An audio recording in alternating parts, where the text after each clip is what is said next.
Hello everyone, I am the storyteller and I am here to help you today. I know you use this video to fall asleep, so before that, like the video and subscribe to the channel. Also, where are you from and what time are you watching? Now get comfortable and relax. The first thing I noticed about the house was how it seemed to breathe. Not literally, of course. At least that's what I told myself during those initial days. But there was something in the way the wooden walls creaked and settled after dark. A rhythmic expansion and contraction that felt less like an old structure adjusting to temperature changes, and more like the slow, deliberate respiration of something ancient and patient. Something that had been waiting. My uncle had been dead for 3 months before the lawyers tracked me down. I barely remembered him, a distant figure from childhood photographs, always standing at the edge of family gatherings, his eyes fixed on something just beyond the frame. My mother rarely spoke of him, and when she did, her voice carried a strange weight, as if each word cost her something she couldn't afford to spend. He had lived alone in that house for over 40 years, they told me. No wife, no children, no visitors that anyone could recall. The house sat at the end of a gravel road that wound through dense woods, the kind of isolation that felt less like privacy and more like quarantine. When I first arrived, the late autumn sky hung low and gray, and the trees surrounding the property had already shed most of their leaves, their bare branches reaching upward like the fingers of something buried trying to claw its way out of the earth. I should have felt something when I stepped inside. Grief, perhaps. Curiosity.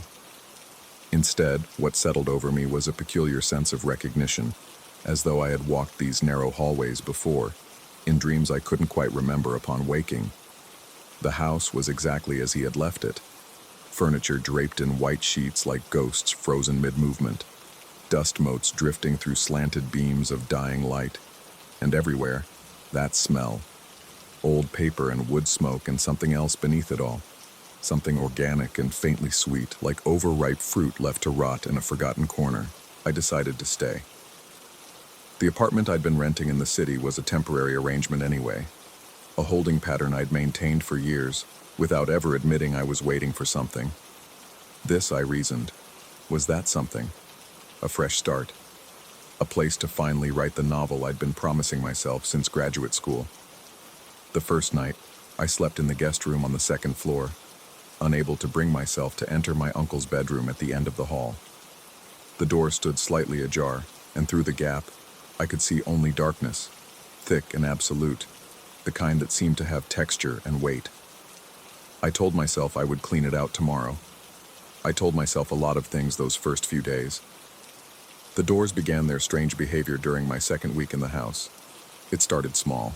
The door to the basement, a heavy oak thing with an iron latch that required genuine effort to open, I found standing wide open one morning, cold air seeping up from the darkness below like exhalation from a vast underground lung. I knew, with absolute certainty, that I had latched it the night before. I remembered the metallic click, the resistance of the mechanism, the way I had tested it twice because something about that door made me uneasy. I latched it again, tested it 3 times. The next morning, it was open. I began to keep a journal of these occurrences, approaching the situation with the detached rationality of someone who refuses to acknowledge what is happening to them. The basement door, the pantry and the kitchen, the small door beneath the stairs that led to a crawl space I had never explored and felt no desire to investigate. Each morning, at least one of them would be open, no matter how carefully I had secured them the night before. I checked the locks. I examined the hinges. I even scattered flour on the floor in front of the basement door one night, expecting to find footprints or some evidence of an intruder. In the morning, the flour was undisturbed, a smooth white surface broken only by the geometric shadow of the open door. But it was the voice that truly began to unravel me. I first heard it on the 12th night. I was lying in bed, balanced on that delicate threshold between waking and sleep, when it came. A hoarse whisper from somewhere deep within the house, shaping itself around the syllables of my name. Not loud, almost tender, the way a parent might call to a child lost in a crowd. I sat upright, my heart hammering against my ribs, and listened. The house had fallen into that profound silence that only old structures can achieve. A silence that feels less like absence of sound and more like active suppression. I waited for what felt like hours, my body rigid with an attention that bordered on pain. Nothing. I convinced myself I had imagined it. The stress of relocation, the isolation, the strange atmosphere of this place that seemed to cling to my thoughts like cobwebs. I was simply exhausted, and exhausted minds play tricks. But the voice came again the next night, and the next. Each time it seemed closer. The first occurrence had seemed to originate from somewhere deep in the house, the basement perhaps, or one of the rooms on the first floor. By the fifth night, I could have sworn it came from just outside my bedroom door. By the seventh, I began to detect variations in that hoarse whisper, subtle emotional textures I couldn't quite name. Longing, perhaps, or hunger. I stopped sleeping in full darkness. I positioned lamps around my bed like sentinels, their warm glow holding back the shadows that seemed to grow thicker and more substantial with each passing night. I began conducting exhaustive searches of the house before bed, checking every room, every closet, every space large enough to conceal a human form. I found nothing except dust and my uncle's abandoned possessions, objects that seemed to watch me with the patient attention of witnesses. The paranoia settled over me gradually, a slow tide that I didn't notice until I was already submerged. I began to hear sounds during the day, footsteps in empty hallways, the creak of weight on floorboards in rooms I had just left. I would turn suddenly, convinced I had glimpsed movement in my peripheral vision, only to find myself alone with the dust motes and the watching furniture. The sensation of being observed became constant, a pressure between my shoulder blades that never fully dissipated. I called a friend from my old life, someone I hadn't spoken to in months. I tried to explain what was happening, but the words sounded absurd even as I spoke them. Doors opening by themselves. A voice in the night. I could hear the careful concern in my friend's responses, the way each sentence was constructed to avoid suggesting what was clearly being thought. That grief and isolation had finally broken something inside me. Perhaps they were right. Perhaps this was what it felt like to lose one's grip on reality. Not a dramatic shattering, but a slow erosion, like coastline surrendering to an endless sea. I began to research my uncle's history, searching for some explanation that might anchor these experiences to something rational. The town records were sparse, the local librarian unhelpful beyond polite formalities. But an elderly woman at the general store, her eyes sharp despite her years, mentioned something that lodged itself in my mind like a splinter. She spoke of my uncle in hushed tones, describing him as a man who had become increasingly reclusive over the decades. He would come to town less and less frequently, and when he did appear, he seemed distracted, his attention perpetually divided between the present moment and something invisible to everyone else. In his final years, she said, he had taken to talking to himself, or perhaps to someone else, someone no one else could see. The townspeople had assumed it was simple senility, the natural deterioration of a mind left too long in solitude. But there was something in the way she said it, something in the careful neutrality of her expression that suggested she believed otherwise. That night, I finally entered my uncle's bedroom. The door swung open at my touch, offering no resistance despite having stood closed since my arrival. The room beyond was smaller than I had expected, dominated by a narrow bed and a writing desk positioned beneath a window that looked out onto the dark woods. The surfaces were covered with papers, hundreds of them, perhaps thousands, layered over one another in drifts that spilled onto the floor. I picked up the nearest sheet and angled it toward the lamplight. My uncle's handwriting covered every inch of available space, cramped and increasingly erratic as it progressed down the page. The text was a journal of sorts, describing experiences that mirrored my own with uncanny precision. Doors opening, a voice calling his name, a presence that grew closer with each passing night. But there was more. The entries detailed a terrible revelation that my uncle had reached after months of investigation. The house, he wrote, did not contain something supernatural. The house was something supernatural, or rather, it was a vessel, a container for a consciousness that predated the structure itself. This awareness had attached itself to my uncle upon his arrival, fed on his presence, his attention, his slowly unraveling sanity, and it had been waiting, all these years, for him to bring it someone new. The final entry was dated 3 months before his death, the day he had updated his will to ensure the house would pass to me. I stood in that narrow room, surrounded by the evidence of my uncle's descent into either madness or truth, and I felt the temperature drop. Not gradually, but all at once, as though someone had opened a door to winter itself. And then I heard it. My name, spoken in that hoarse whisper, but this time not from somewhere in the house. This time the voice came from directly behind me, so close that I could feel the disturbance of air against the back of my neck. I spun around. The room was empty, but the door I had left open, was now closed. And beyond it, I could hear something. Breathing. Slow and deliberate, matching the rhythm I had noticed in the walls during my first night in the house. The rhythm I had attributed to settling wood and temperature changes, and all the rational explanations we construct to keep the darkness at bay. I don't know how long I stood there, paralyzed by a terror that transcended anything I had ever experienced. But gradually, incrementally, the breathing faded. The cold receded, and when I finally found the courage to open the door, the hallway beyond was empty, stretching away into shadows that seemed somehow deeper than before. That was 3 weeks ago. I am still in the house. I tell myself I stay because I have nowhere else to go, because the rational part of my mind still insists there must be an explanation. But there are moments, more frequent now, when I suspect the truth is simpler and more terrible. I stay because I can no longer leave. The house has claimed me, just as it claimed my uncle, and my departure would only delay an inevitable return. The voice comes every night now, no longer a whisper, but something closer to speech. It tells me things, about the house, about my uncle, about myself. Things I could not possibly know, but which feel true in some deep and inexpressible way. Sometimes I answer. Sometimes we talk for hours, this invisible presence and I, our conversation stretching through the darkness until the first gray light of dawn forces it back into whatever space it occupies between the walls, beneath the floors, within the very structure of this breathing, watching, remembering place.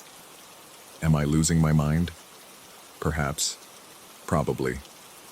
The distinction between madness and truth has become academic, a philosophical puzzle I no longer have the capacity to solve.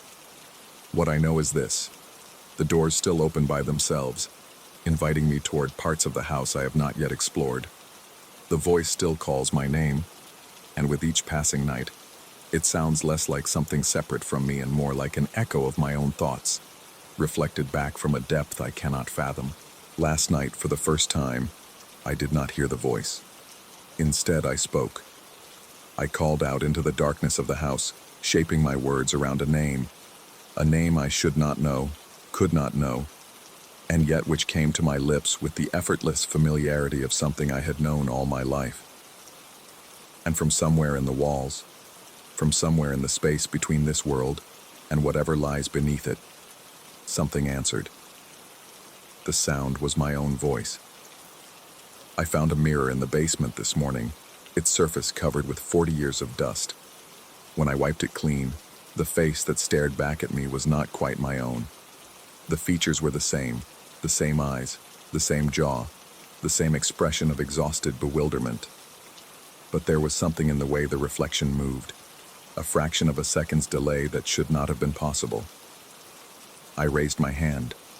My reflection smiled. I have not left the house since. The thought of what I might find waiting for me beyond those trees, at the end of that long gravel road, terrifies me more than anything inside these walls.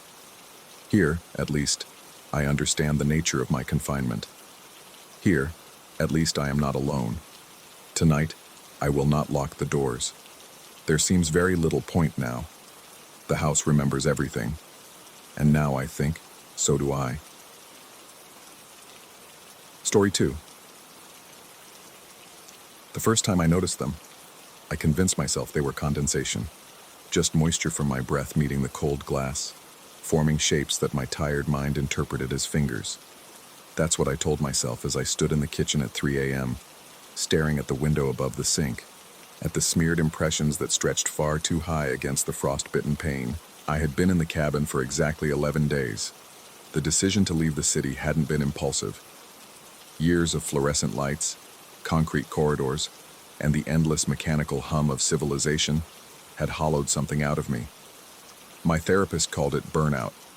My ex-wife called it abandonment. I called it survival. When I found the listing for a remote cabin in the mountains of Colorado, no neighbors for 7 miles, no cell service, just pine trees and silence, I didn't hesitate. I signed the lease that same afternoon. The drive up took nearly 4 hours from Denver, the last 45 minutes on an unpaved road that wound through dense forest like a serpent's spine. The cabin itself was modest. 2 rooms, a stone fireplace, and windows on every wall. The previous tenant, an elderly man who had lived there for 30 years, had passed away in his sleep 6 months prior. Peacefully, the landlord assured me, as though I had asked. The furniture remained: a worn leather armchair, a pine table with deep scratches across its surface, and a bed frame made of logs so heavy I couldn't imagine how they'd gotten it through the door. For the first week, I found exactly what I'd been looking for. Silence so complete it felt like a physical presence. Mornings spent watching mist rise from the valley below. Evenings reading by the fire. The only sounds the crackling of logs and the occasional creak of old wood settling. I stopped checking my watch, stopped dreaming of deadlines and divorce papers. I slept deeper than I had in years. Then, on the 8th night, I woke to the sound of footsteps, not the delicate tread of an animal. These were heavy, deliberate steps, the kind that press into frozen ground and snap brittle twigs. They circled the cabin slowly, methodically, as though whoever, or whatever, was out there, was examining each wall, each window, each entry point. I lay frozen in bed, my heart hammering against my ribs, listening as the steps completed their circuit. Once, twice, 3 times, then nothing. I didn't sleep the rest of that night. In the morning, I walked the perimeter of the cabin, searching for tracks in the frost. The ground was disturbed, that much was clear, but the impressions were strange. They looked almost like footprints, but elongated, the heel dug deeper than any normal gait would produce, as though someone had been walking on their toes, or as though something very tall had been taking very careful steps. I told myself it was a bear, a moose, some large animal investigating human territory. The mountain was full of wildlife. I'd seen deer grazing at the tree line just days before. There was nothing unnatural about nocturnal visitors, nothing to warrant the cold dread that had settled into my stomach like a stone. That evening, I double-checked the locks on every door and window. I slept with the fire burning and the poker within arm's reach. The footsteps returned. This time they were slower, more patient. I could hear whatever was out there pause at each window, lingering for several seconds before moving on. There was a weight to those pauses, an intentionality that made my skin prickle. It wasn't investigating, it was watching. When I finally gathered the courage to look, peering through the bedroom curtain with trembling hands, I saw only darkness. The moon had hidden behind clouds, and the forest beyond the glass was an impenetrable wall of shadow. But in the morning, I found the first handprint. It was on the kitchen window, perfectly preserved in the thin layer of ice that coated the exterior glass. A hand, unmistakably human in shape, with long, slender fingers and a palm roughly the size of a dinner plate. The top of it was nearly 8 feet from the ground. I stood there for what felt like hours, staring at that impossible mark. I'm not a short man. I stand at 6'2", and even stretching my arm above my head, I couldn't reach that height. Whatever had made that print was either standing on something, there were no ladder marks, no disturbances in the snow beneath the window, or it was something that simply should not exist. That was when the doubt began. The mind, I've learned, is a fragile instrument. Under stress, it invents, it projects, it fills silence with whispers and shadows with shapes. I knew this. I had read about auditory hallucinations, about how isolation could warp perception, about how the human brain, desperate for pattern and meaning, could conjure terrors from nothing at all. Perhaps the footsteps were simply the cabin settling, the old wood contracting in the cold. Perhaps the handprints were there all along, left by the previous tenant, and I had only now noticed them. But the prints kept appearing. Every night the footsteps circled. Every morning new marks decorated the windows. Sometimes they were just fingers, pressed against the glass as though testing its strength. Sometimes they were full handprints, smeared downward like something had been dragging itself along the wall, and they were always higher. Each day, they crept further up the windows, further beyond the reach of anything that walked on two legs. I stopped sleeping through the night. I stopped eating regular meals. I would sit in the armchair by the fire, staring at the darkness beyond the windows, waiting for something to stare back. The silence that had once felt like medicine now pressed against my eardrums like a physical force. Every creak of the floorboards made me flinch. Every gust of wind sent my heart racing. On the 15th night, I tried something different. Instead of hiding, I waited by the window. I pressed my back against the cold log wall, held my breath, and listened as the footsteps began their familiar circuit. They paused at the kitchen window, then the bathroom, then the bedroom, and then they stopped, directly on the other side of the wall from where I stood. I could hear breathing, low, rhythmic, impossibly slow. Each exhale seemed to last for 30 seconds, a long, rattling susurration that vibrated through the wood and into my bones. I wanted to run. I wanted to scream. But my legs had turned to stone, and my voice had retreated somewhere deep inside my chest where I couldn't find it. And then, very softly, something tapped on the window beside me. 3 times. Patient, almost polite. I did not look. I squeezed my eyes shut like a child hiding from monsters, and I did not look. Eventually, the footsteps resumed. They circled once more and then faded into the forest, leaving me alone with the thundering of my own pulse. I should have left. Every rational part of my brain screamed at me to pack my bags, get in my car, and drive back to civilization. But something held me there. Stubbornness, perhaps, or pride. I had come to this mountain to escape fear, the fear of failure, of loneliness, of a life that had slipped beyond my control. To run now would be an admission that the fear had followed me, that there was no escape. So I stayed. I started keeping a journal. I told myself it was for clarity, to separate real events from imagined ones. But as the days passed, the entries became increasingly erratic. I would write about seeing movement in the trees during daylight, tall shapes flickering between the trunks, only to find no evidence of disturbance when I went to investigate. I recorded instances of waking to find the furniture rearranged, the armchair facing the window instead of the fire, the table pushed against the door, the poker missing from its hook. I always found it later, usually somewhere impossible. Behind the woodpile, beneath the bed, once even outside, standing upright in the snow like a grave marker. Was I moving these things in my sleep? Had the isolation finally cracked something fundamental in my mind? I called the landlord from the general store in town, the only place within 20 miles that had a working phone. I asked about the previous tenant, about his final months in the cabin. There was a long pause on the other end of the line.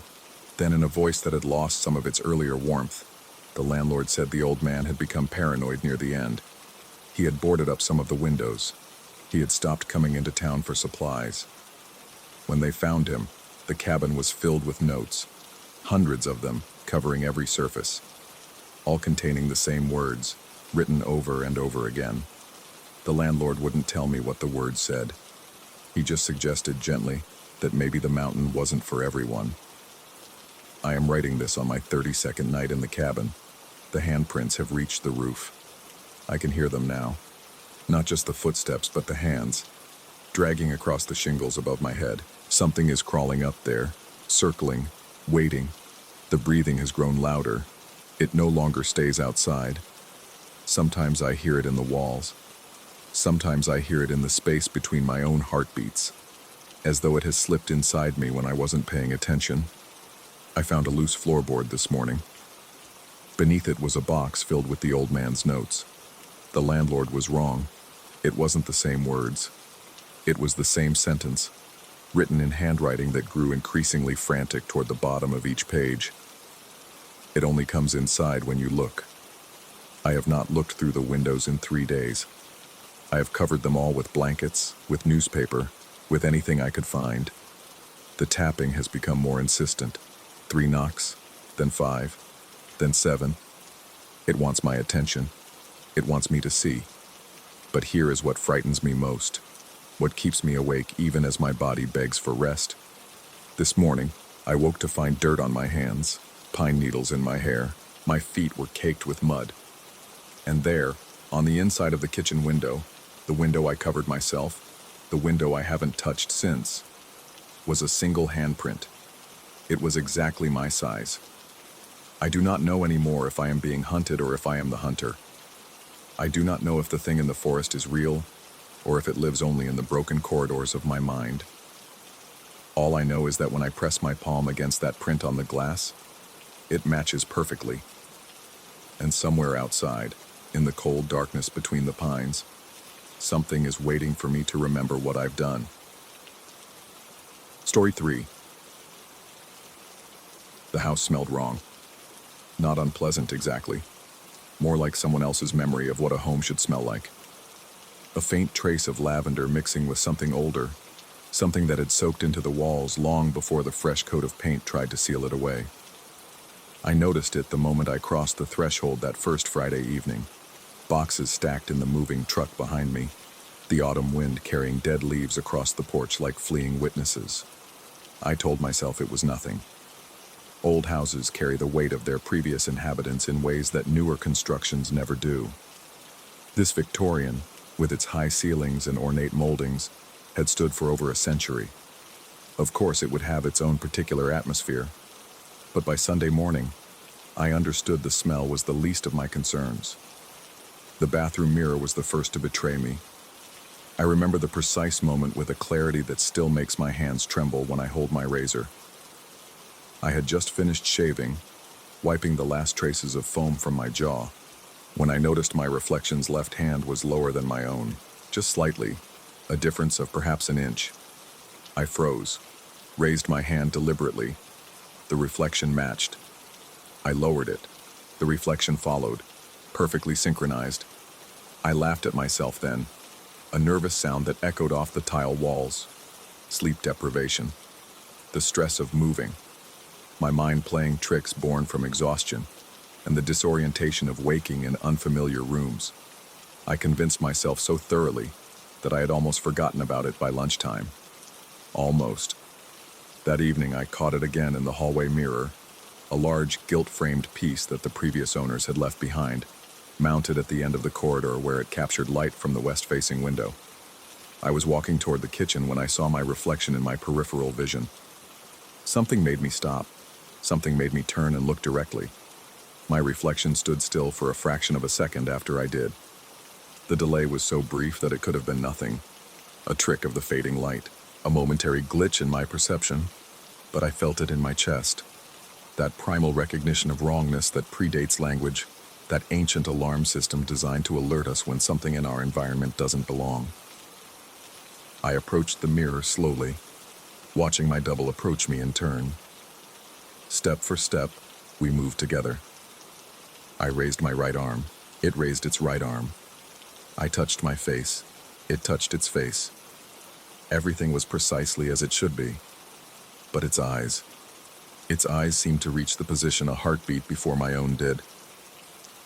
The following week, I developed habits I am not proud of. I began avoiding mirrors when possible, taking the long way around the hallway rather than past the gilt-framed glass. I shaved by touch, keeping my gaze fixed on the shower tiles behind me, rather than risk the bathroom mirror. When I had to look, when social convention demanded I check my appearance before a video call with my colleagues, I did so quickly, refusing to linger, refusing to give my reflection time to do anything unexpected. This, I told myself, was a reasonable response to stress. The move had been significant, leaving the city apartment where I had lived for nearly a decade, buying a house in this small town where I knew no one, beginning an entirely remote position with a company whose employees I would likely never meet in person. These were major life changes. Anxiety manifested in countless ways. Perhaps for me, it had chosen to manifest as a peculiar fixation on mirrors. I almost believed it. Then I came home on Thursday and found the living room mirror facing the wrong direction. The piece was modest, a simple rectangular frame in weathered oak, hanging above the fireplace mantel. I had positioned it myself during that first weekend of unpacking, angling it slightly to catch the light from the bay window. Now it had shifted, not dramatically, not in a way that anyone else would have noticed. But I knew. I knew because I had been so careful. I knew because I had measured the angle with a level app on my phone, wanting the reflection to capture the autumn colors of the maple tree outside. The mirror now faced the interior of the room. It reflected the doorway to the hall. It reflected the space where I stood each evening to remove my coat. It reflected me. I found myself standing very still, coat half removed, staring at my own image across the room. The distance between us was perhaps 15 feet.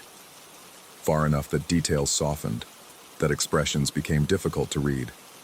My reflection stood in the same pose, coat hanging from one arm, body twisted toward the fireplace. We watched each other. I cannot say how long we remained like that. Time had become unreliable in ways I was only beginning to understand. But at some point I became aware that I had stopped breathing, that my lungs were burning with the need for air, and I forced myself to inhale, to break the spell, to look away. When I glanced back, my reflection was turning away at the same moment. But for an instant, for the briefest slice of time, I could have sworn it was turning toward me. I called my brother that weekend. We were not close in the way that siblings sometimes are, but we maintained the rituals of family, calls on birthdays, visits during holidays, the occasional text message checking in on life's larger movements. I did not tell him about the mirrors. I told him about the house, about work, about the town with its single grocery store and its church with a steeple visible from every street. We talked about our parents, about his children whom I had not seen in over a year. Normal conversation, grounding conversation. But when he asked if I was happy, I hesitated. I was not unhappy, I said finally. The house was beautiful. The solitude was peaceful. I was adjusting. He said I sounded tired. I said I was not sleeping well. This was true. I had begun waking at odd hours, pulled from dreams I could not remember by a sense of presence, of observation. I would lie in the darkness of my bedroom, listening to the house settle around me, and I would feel certain, absolutely certain, that something was watching from the vanity mirror across the room. I had considered covering it. I had considered removing every reflective surface from the house entirely, but that would mean admitting something was wrong, and I was not ready to admit that. The incident in the study happened on the third week. I had been working late, absorbed in a project that demanded more concentration than I could reliably give, when I became aware of movement in my peripheral vision. The study contained a single small mirror, an antique piece I had inherited from my grandmother, its silver backing mottled with age. I kept it on a shelf behind my desk, more for sentiment than function, positioned at an angle that should have reflected only the ceiling and a portion of the bookshelf. Should have. I turned slowly, not wanting to see, knowing I would see anyway. My reflection looked back at me from the spotted glass. But the angle was wrong. I was not positioned where the reflection showed me. The mirror should have been showing books and crown molding. Instead, it showed my face, my shoulders, my hands resting on an invisible desk. And my reflection was not looking at me. It was looking at something beside me, something in the room, something I could not see. I spun around, heart slamming against my ribs, eyes searching the shadows of the study. Nothing. There was nothing. Just bookcases and papers and the soft glow of my desk lamp casting long shadows across the floor. I was alone. When I turned back to the mirror, my reflection was watching me again. Expression neutral, posture relaxed. But there was something in its eyes that looked like satisfaction. I began keeping a journal. This is not something I had ever done before, but I needed documentation. I needed proof, for myself, if no one else, that these events were occurring, that my perception was not fundamentally broken, that I was not becoming someone who could no longer trust his own senses. The entries are difficult to read now. They chart a progression I did not want to acknowledge at the time. The small discrepancies becoming larger, the delays becoming longer, the reflection's behavior becoming increasingly independent of my own. I wrote about seeing my image blink when I had not blinked. I wrote about catching a smile on its face that I had not worn. I wrote about the terrible moment when I raised my hand to wave and my reflection raised the wrong hand. Deliberately, mockingly, as if testing the boundaries of what it could do. I also wrote about my attempts at rational explanation. Carbon monoxide. I theorized. I bought a detector. The levels were normal. Neurological issues. I visited a doctor in the next town over, complaining of visual disturbances. The examination found nothing. The scans showed a healthy brain. Stress-induced psychosis. I researched the symptoms, compared them to my own experience. The fit was imperfect. I was not hearing voices. I was not experiencing delusions of persecution or grandeur. I simply could not trust my reflection. Perhaps that was its own kind of madness. By the 5th week, I had covered every mirror in the house. I used sheets and towels and old curtains I found in the basement. I told myself it was temporary, a measure to restore my peace of mind while I figured out what was happening. But the truth was simpler and more disturbing. I had become afraid of my own face. Not my face exactly. The face that wore my features, but no longer seemed to be mine. The coverings helped for a time. Without constant visual confirmation of the discrepancies, I could almost convince myself that I had imagined the whole thing. Days passed in relative normalcy. I worked, I ate, I slept better than I had in weeks. The house felt lighter, as though removing the mirrors had removed some invisible weight that had been pressing down upon it. But I still felt watched. I felt it in the bathroom, where the sheet over the mirror seemed to bulge slightly toward me when I showered. I felt it in the hallway, where the covered gilt frame seemed to pulse with something that might have been patience.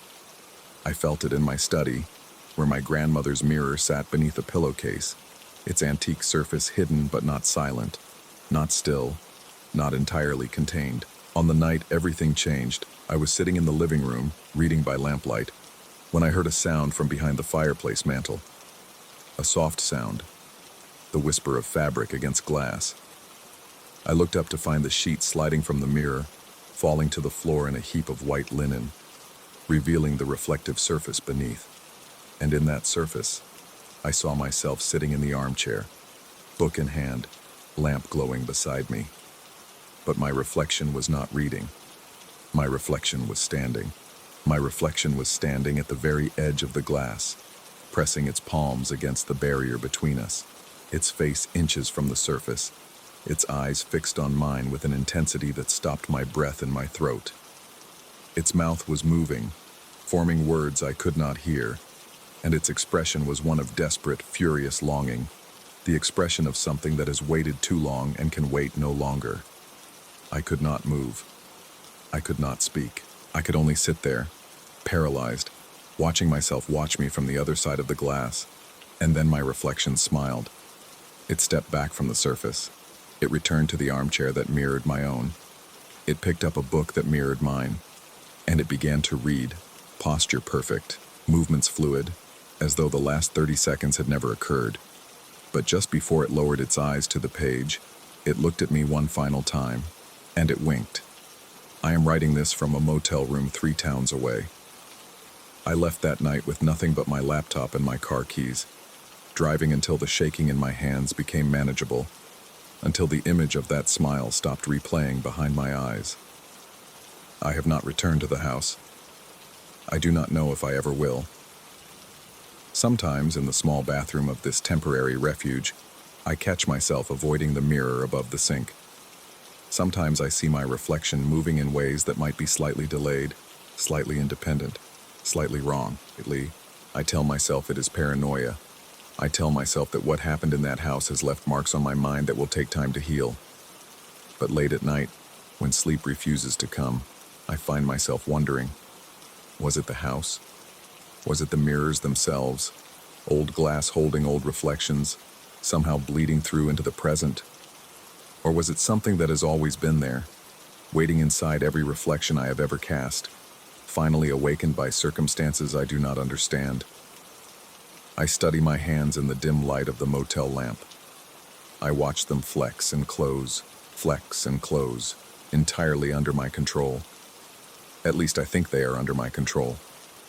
But when I look up at the black screen of the television across the room, that dark glass that captures just enough light to show me a ghostly version of myself, I cannot shake the feeling that I am being studied in return, that something is learning, that something is waiting, and that the next time I look into a mirror, it might not be my face looking back at all. Story 4. It started 3 weeks ago, or maybe it started years before that, and I simply wasn't paying attention. That's the thing about dread. It doesn't announce itself. It seeps in through the cracks, through the narrow spaces between what you know and what you refuse to see. The first time I heard it, I convinced myself it was the house settling. Old pipes, the neighbor's cat prowling outside. Anything but what it actually sounded like. Someone standing behind my bedroom door, drawing slow, deliberate breaths in the darkness. I live alone. I've lived alone for 8 months now, ever since my wife left. She took the furniture, the paintings, even the shower curtain. What she couldn't take was the silence, or what I thought was silence, before I learned to listen more carefully. My bedroom sits at the end of a narrow hallway on the second floor. The door is original to the house, solid oak with brass hinges that haven't been oiled in decades. When I bought this place, the realtor called it full of character. She failed to mention that character sometimes breathes. That first night, I was lying in bed reading when I decided to turn off the lamp. The room plunged into familiar darkness, the kind that wraps around you like a second skin. I closed my eyes, and then I heard it. A slow, wet inhalation. The sound of lungs filling with air on the other side of the door. Not rushed, not panicked. Patient, as if whoever, or whatever, was out there had been waiting for this precise moment. I held my breath, my heart thudding against my ribs. The sound continued. Inhale, pause, exhale. Inhale, pause, exhale. A rhythm that seemed almost meditative, almost human, but stretched somehow, elongated in ways that made my skin prickle. I reached for the lamp and twisted the switch. Light flooded the room, pushing shadows into corners. I stared at the door. It was open, just a crack, maybe 2 inches at most. I could have sworn I'd closed it before bed. I always close it. It's a habit from childhood, a small ritual that separates the sanctuary of sleep from everything else. I got up, checked the hallway. Nothing. The house was still, the air undisturbed. I closed the door firmly, pressing until I heard the latch click, and went back to bed. The next night, it happened again. Sleep became a negotiation.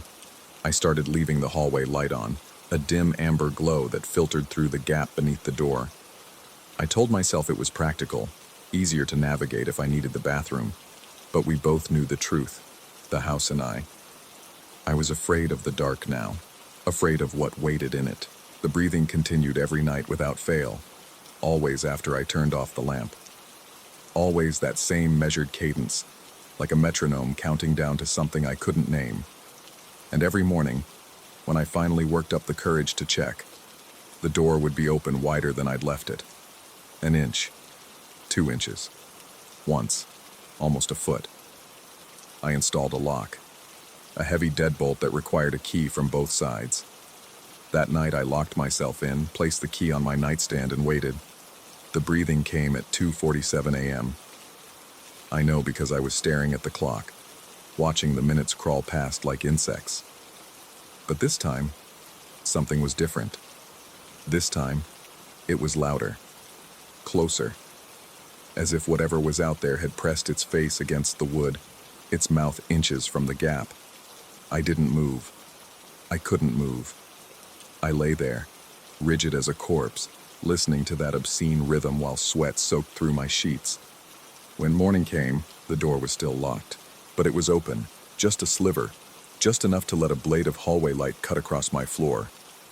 The deadbolt was still engaged. The key was still on my nightstand. And yet, somehow, the door had opened anyway. I called a locksmith that afternoon. He examined the mechanism, tested the frame, measured the gaps. Everything was in working order, he assured me. Doors don't just open on their own. There must be a draft somewhere, a pressure differential between rooms. I nodded and paid him, and didn't mention the breathing. By the second week, I'd stopped sleeping in the bedroom entirely. I moved to the couch in the living room, surrounded by windows and streetlight, and the distant comfort of passing cars. But the house has a way of contracting at night, of folding in on itself until every room feels like that hallway, that door, that gap. I could still hear it from downstairs. Muffled now, but unmistakable. The rhythm followed me through the floorboards, through the walls. It didn't matter where I slept. It knew where I was. I started researching. Sleep disorders, auditory hallucinations, the tricks an exhausted mind can play on itself.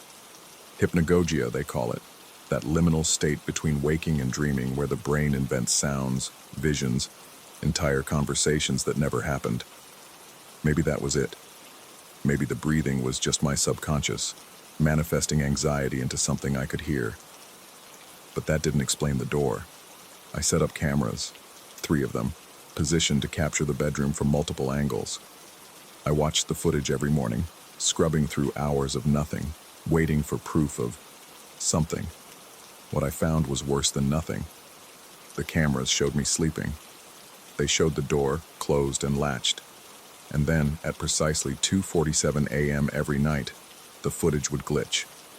Just for a second. A burst of static, a flutter of corrupted frames. When the image stabilized, the door would be open. No motion, no transition. Closed, then open, like a jump cut in a film. I watched that moment 100 times. I slowed it down, frame by frame, until my eyes ached from the screen.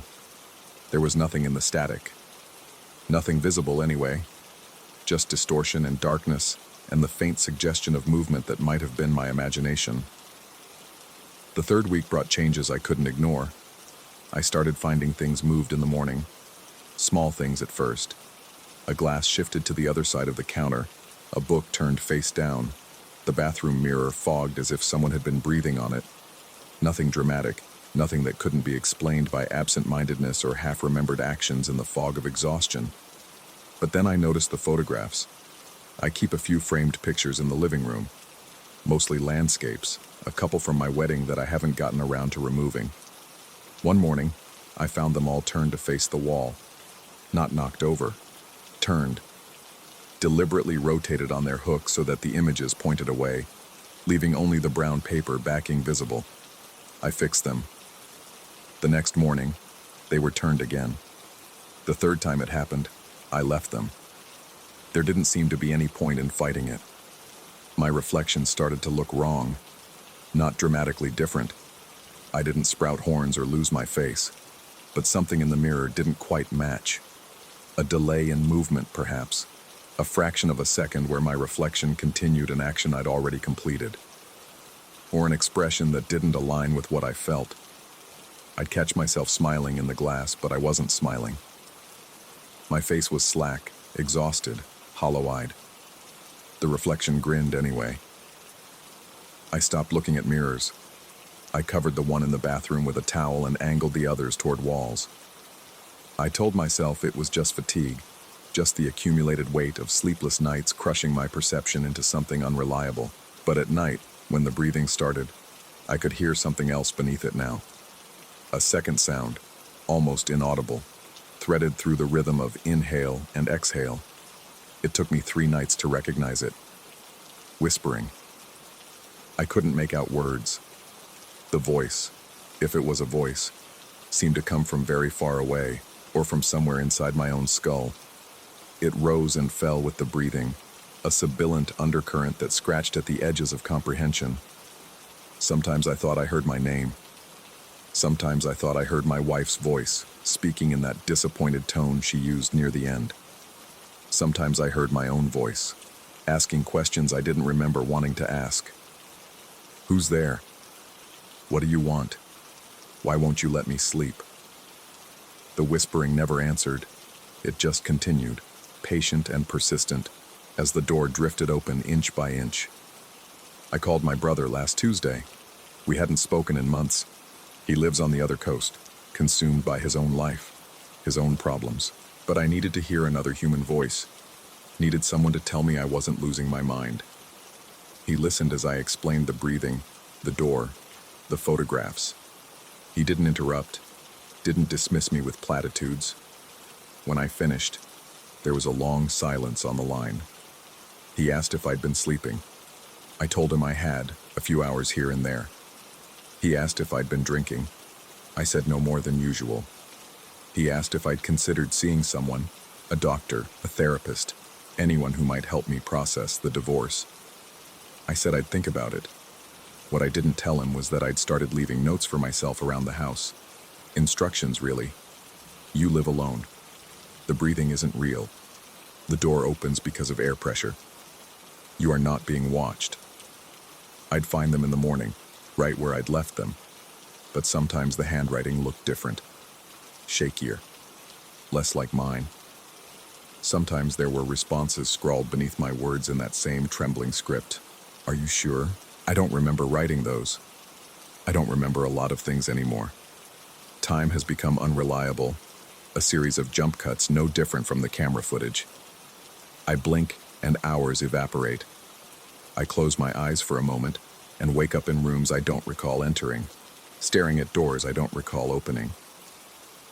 The breathing follows me everywhere now, not just at night. I hear it during the day, in the spaces between sounds. The hum of the refrigerator, the drone of traffic, the white noise of existence. Underneath it all, that wet, patient rhythm. Last night I decided to do something I'd been avoiding since this started. I decided to stay awake, keep the light on, and watch the door myself. No cameras, no recordings, just me and the darkness and whatever was out there. I sat in the corner of my bedroom with a flashlight in my lap and every light in the house blazing. I drank coffee until my hands shook, until my heart raced and my thoughts skittered like insects across glass. I waited. At 2:47 a.m., every light in the house went out at once. I fumbled for the flashlight, my fingers numb and clumsy. The beam cut through the darkness, and I pointed it at the door. It was open, wider than I'd ever seen it, nearly a foot now, a gap large enough for something to slip through. And in that gap, just for a moment, I saw something. Not a face, not a figure. Just the suggestion of presence. A density in the darkness, a shadow that seemed more solid than the others. It didn't move. It didn't breathe. It watched me. The flashlight flickered and died. When the power came back on, seconds later, minutes later, I couldn't tell. The door was closed, latched, locked. But on my nightstand, next to the useless key, there was a photograph I'd never seen before.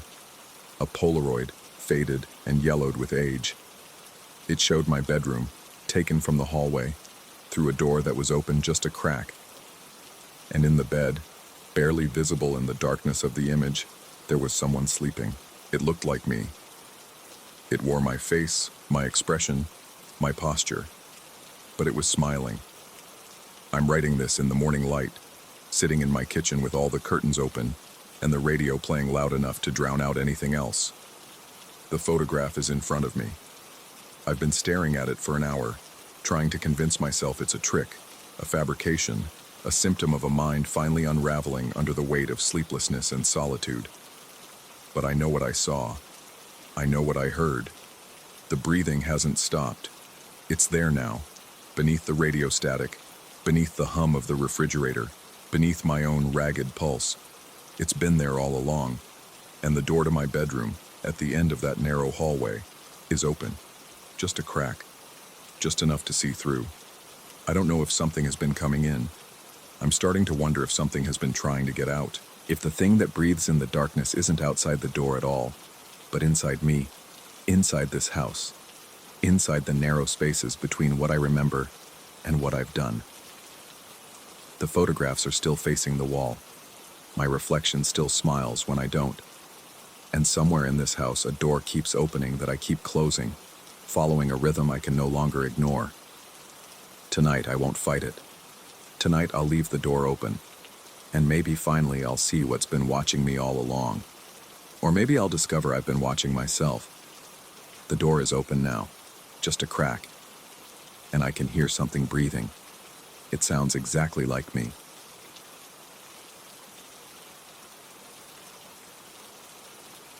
Story 5.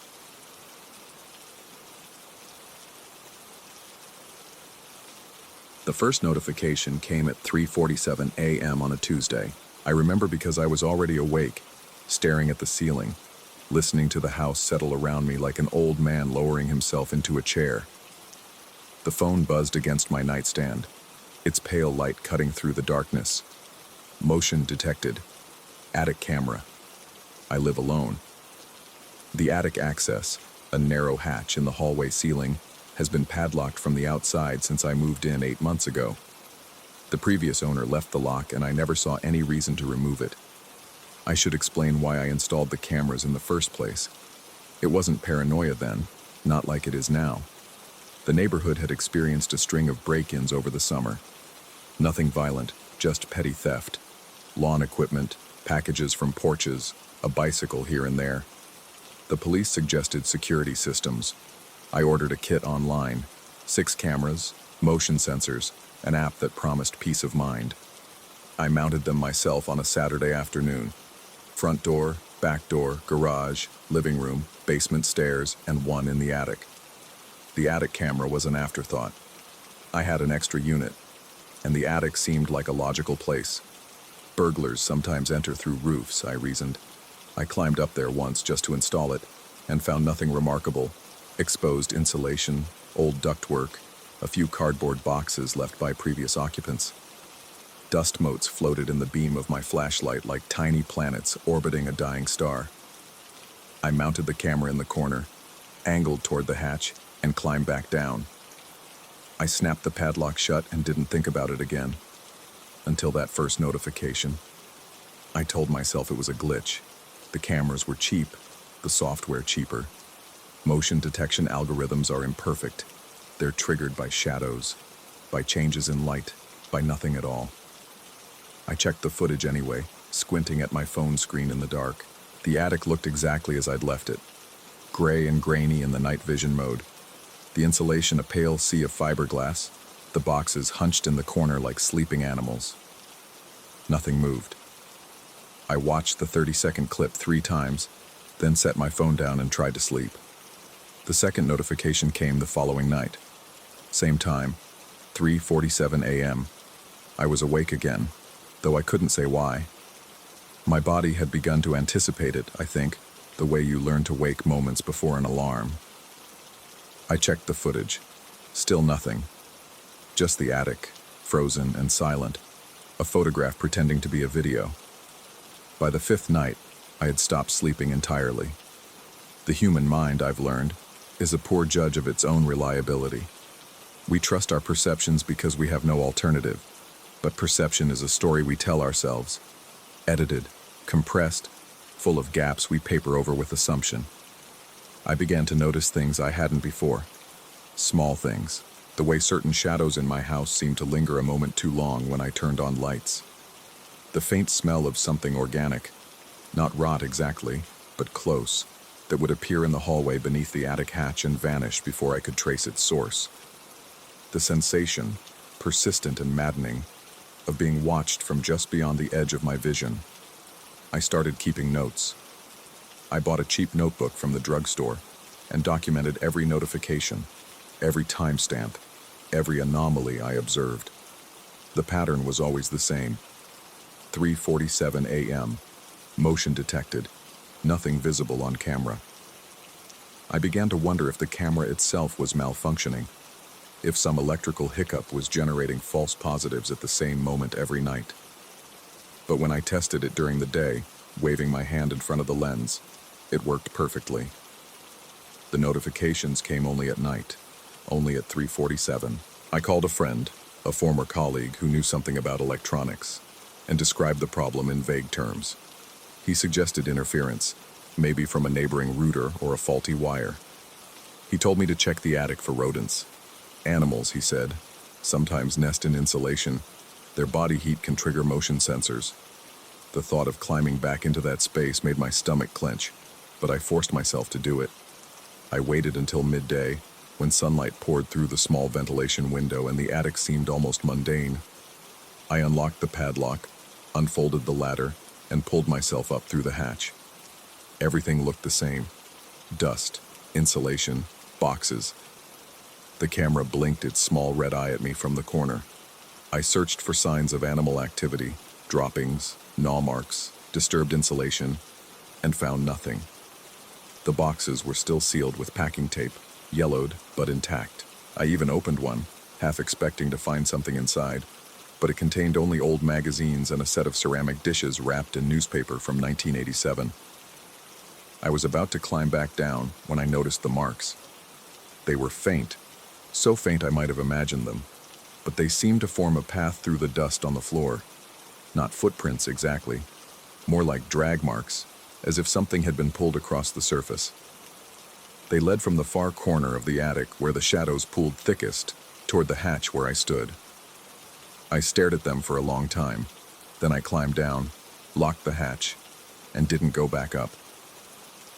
The notifications continued. I stopped checking the footage after the second week. What was the point? There was never anything to see, and watching those gray, empty clips had begun to feel like a ritual I performed for an audience I couldn't identify. Instead, I started listening. The house, I discovered, had its own language. I learned to distinguish the creak of cooling pipes from the groan of settling foundations, the tap of branches against windows from the scratch of something else, something that seemed to come from directly above my head when I lay in bed at night. It wasn't constant. It came in bursts, a faint scraping, like fingernails drawn slowly across wood, followed by silence so absolute it felt artificial. I would hold my breath and strain to hear, and just when I convinced myself I had imagined it, the sound would return. I began sleeping with the lights on.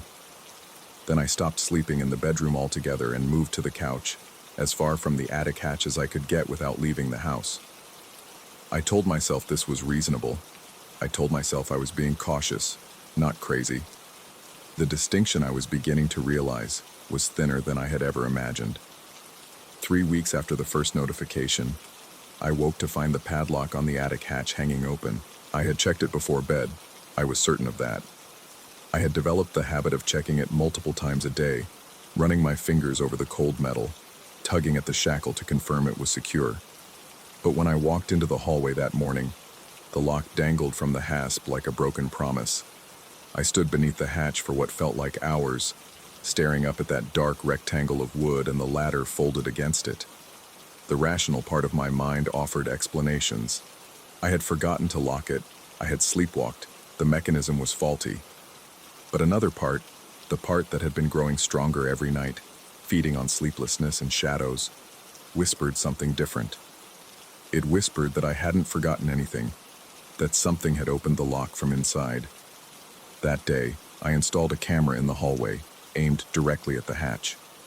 I reinforced the padlock with a second one, then a third. I strung a length of fishing line across the hatch itself, thin enough to be invisible but strong enough that I would hear it snap if anything pushed through. Then I sat on the couch and watched the feed on my laptop, determined to catch whatever was happening.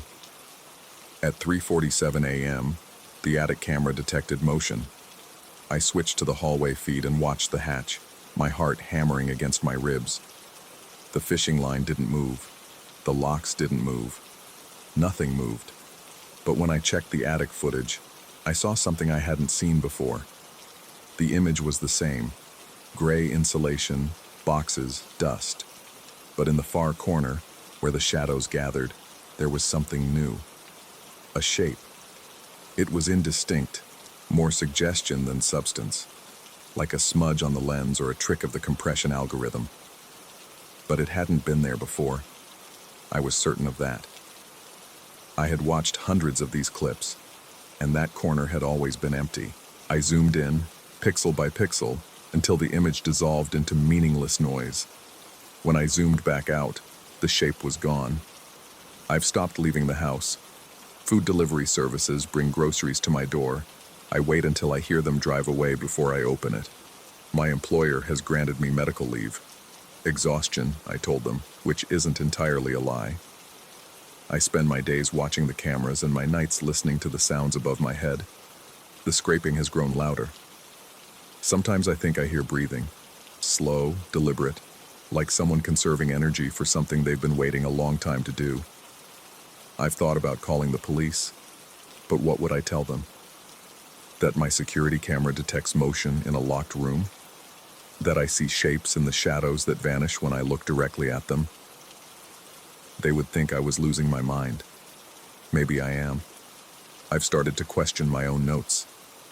The timestamps don't always match my memories. There are entries in handwriting that looks like mine, but that I don't remember making. Last night I found a sentence at the bottom of a page that made me go cold. It knows you're watching. I didn't write that. I couldn't have. Tonight, as I sit here in the blue glow of my laptop, I've made a decision. I'm going to unlock the hatch. I'm going to climb into the attic with a flashlight and a phone, and I'm going to see for myself what is up there. What has been up there all along, maybe, waiting in the dark. Part of me knows this is exactly what it wants. If it exists at all. If anything exists beyond the fever dream my life has become. But I can't keep living like this, suspended between knowing and not knowing, sanity and its opposite. I need an answer, even if the answer breaks me. The clock on my phone reads 3:41 a.m. I can hear the scraping again, faint but unmistakable, like something dragging itself across the floor toward the hatch, toward me. In 6 minutes, the notification will come. This time, I'll be there to meet it. I'm reaching for the first padlock now. The metal is cold against my fingers, colder than it should be, and I realize my hands are shaking. Above me, the scraping stops. The silence that follows is vast and patient. The silence of something that has been waiting for this moment far longer than I've been alive. I think I can hear it breathing now. Or maybe that's just me. I'm not sure I know the difference anymore.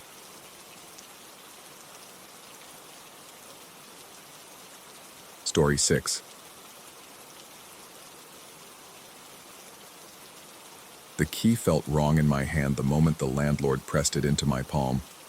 Cold in a way metal shouldn't be cold. Not the chill of inanimate things, but something deeper. Something borrowed from places light doesn't reach. I should have paid attention to that. I should have paid attention to a lot of things. The apartment was cheap. Suspiciously cheap for this part of the city, where even closet-sized studios commanded prices that made accountants weep. 3 bedrooms, hardwood floors, bay windows overlooking the park. All for half what my previous shoebox had cost me.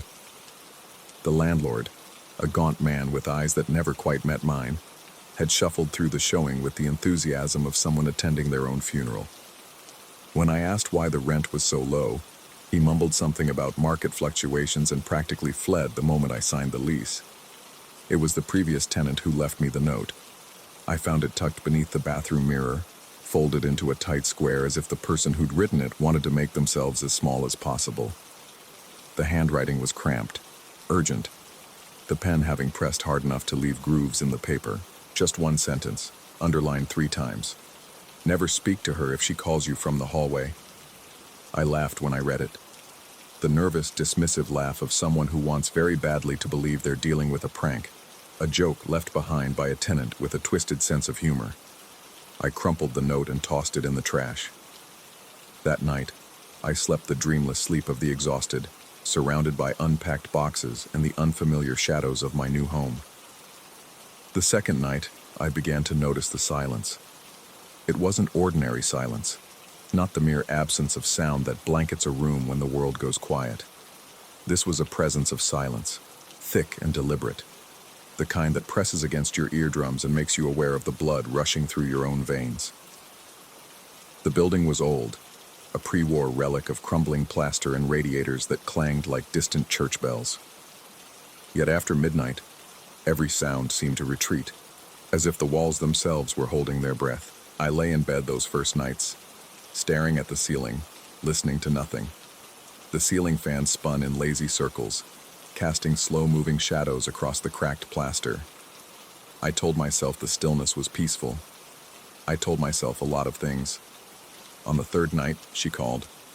I was hovering at the edge of sleep, that liminal space where consciousness frays and reality becomes negotiable. The sound started so softly I convinced myself it was part of a dream. A woman's voice, melodic and distant, drifting through the darkness like smoke.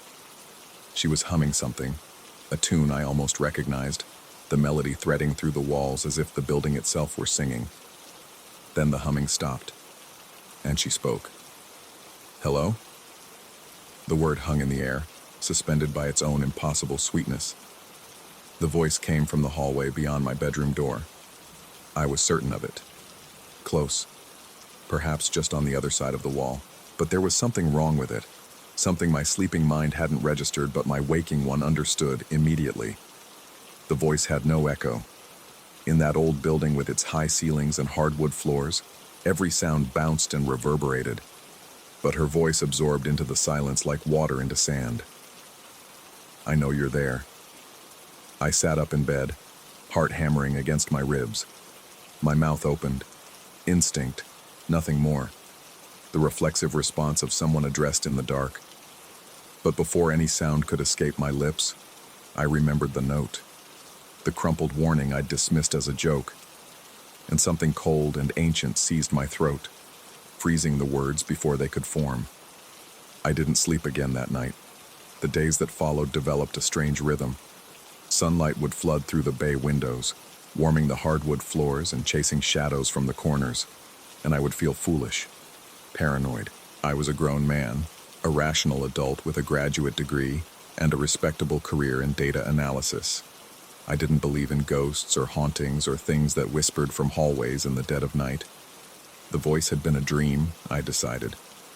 Hypnagogic hallucination, the brain's strange theater between waking and sleeping. But then night would fall, and the silence would return.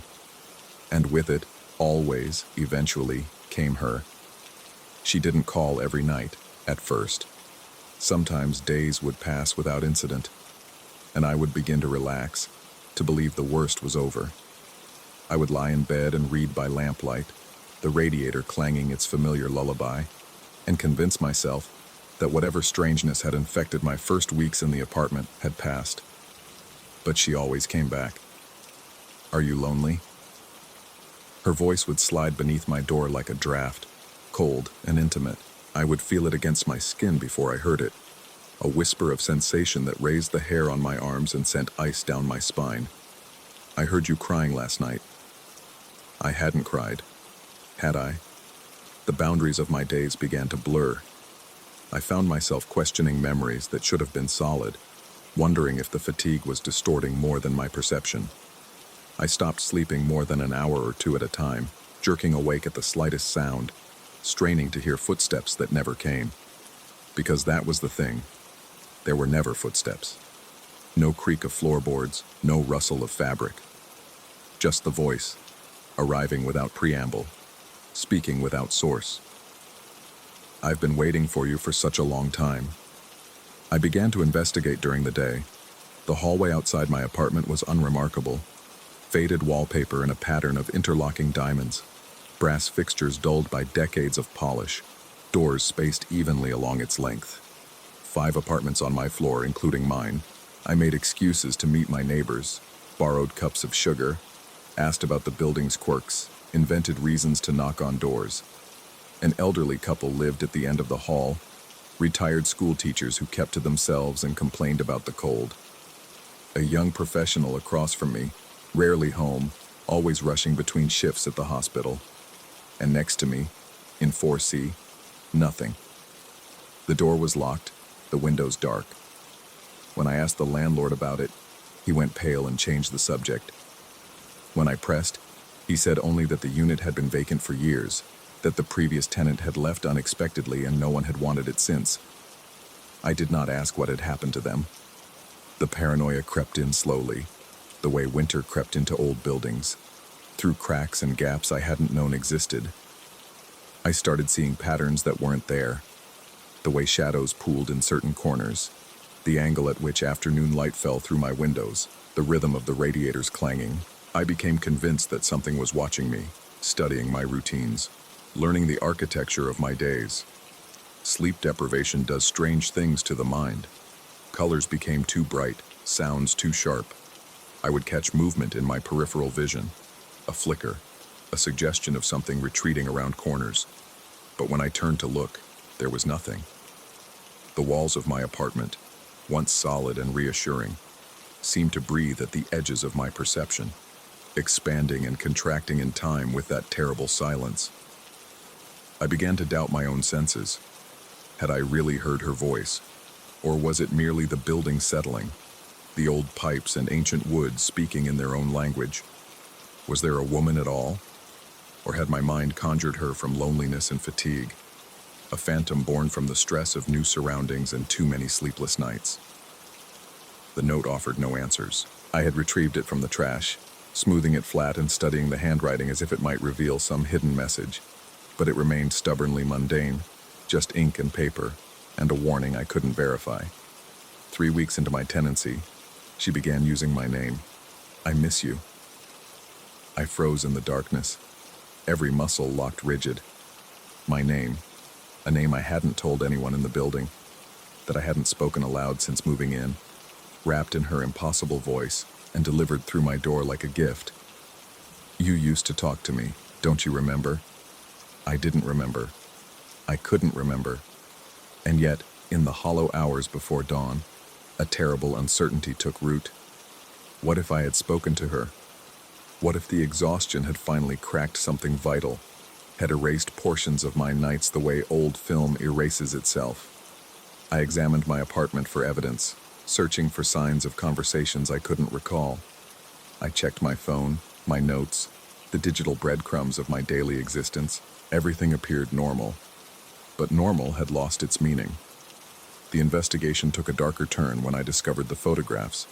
They were hidden in the back of my bedroom closet, in a shoebox I had assumed was empty. A dozen Polaroids, their edges curled with age, their colors faded to sepia ghosts. They showed the apartment, my apartment, but different. The furniture was old, mismatched. The walls bore different paper, and in every photograph, there was a woman. She stood with her back to the camera in each image, her face never visible. Long hair, dark and lustrous, spilling over shoulders draped in fabrics I couldn't date. She was positioned in doorways, framed in windows, standing at the edge of frames as if she had just arrived or was about to leave. The photographs had been taken over time. The changing light through the windows, the seasonal decorations, the gradual accumulation of belongings told a story of months, perhaps years. In the final photograph, she was standing in my hallway. Just visible beyond my door, which stood open in the image, she appeared to be turning, beginning the rotation that would finally reveal her face. But the photograph ended where her movement began, leaving only the suggestion of features in the blur. I called the landlord. He didn't answer. I called again and again, until finally I drove to his office downtown. The building was empty. A note on the door said he had retired suddenly, moved out of state, left no forwarding address. The night I almost broke, she stopped calling. I lay awake for hours, straining to hear her voice, dreading it and desperately wanting it in equal measure. The silence was absolute. No humming, no whispers, no sweet and terrible invitations from the hallway. Just the radiator, the fan, and the thunder of my own heartbeat. I should have been relieved. I wasn't. Instead, I found myself moving toward the door. My feet carried me across the cold floor as if they belonged to someone else, as if my body had made a decision my mind refused to acknowledge. I stood before the door, hand hovering over the knob, and I felt her presence on the other side, a density in the air, a patient attention focused entirely on me. "I know you can hear me." My voice. I had spoken. The words had emerged without permission, torn from my throat by a need I couldn't name. And the moment they left my lips, I understood my mistake. I understood what the note had tried to warn me about. The silence on the other side of the door shifted. It became something else. Not absence, but anticipation. the coiled stillness of a predator who has finally lured prey within reach. And then, slowly, terribly, I heard something I had never heard before. Footsteps. They approached the door from the outside, soft and deliberate, each one placed with infinite care. I heard the creak of old floorboards, the rustle of fabric, the slight whisper of breath. She was there. She had always been there. And now, because I had spoken, because I had acknowledged her presence, she was coming. The doorknob began to turn. I don't remember what happened next. There's a gap in my memory, a void that swallows the hours between that turning doorknob and the gray light of dawn. I woke on my bathroom floor, curled into a fetal position, my cheek pressed against cold tile. The apartment was silent. The door was closed. But the photographs were gone. Every single one vanished from the shoebox as if they had never existed. And in their place, a new note, written in handwriting that looked almost, but not quite, like mine. She knows you now. You belong to the hallway. I still live here. I don't know why. Perhaps I can't leave.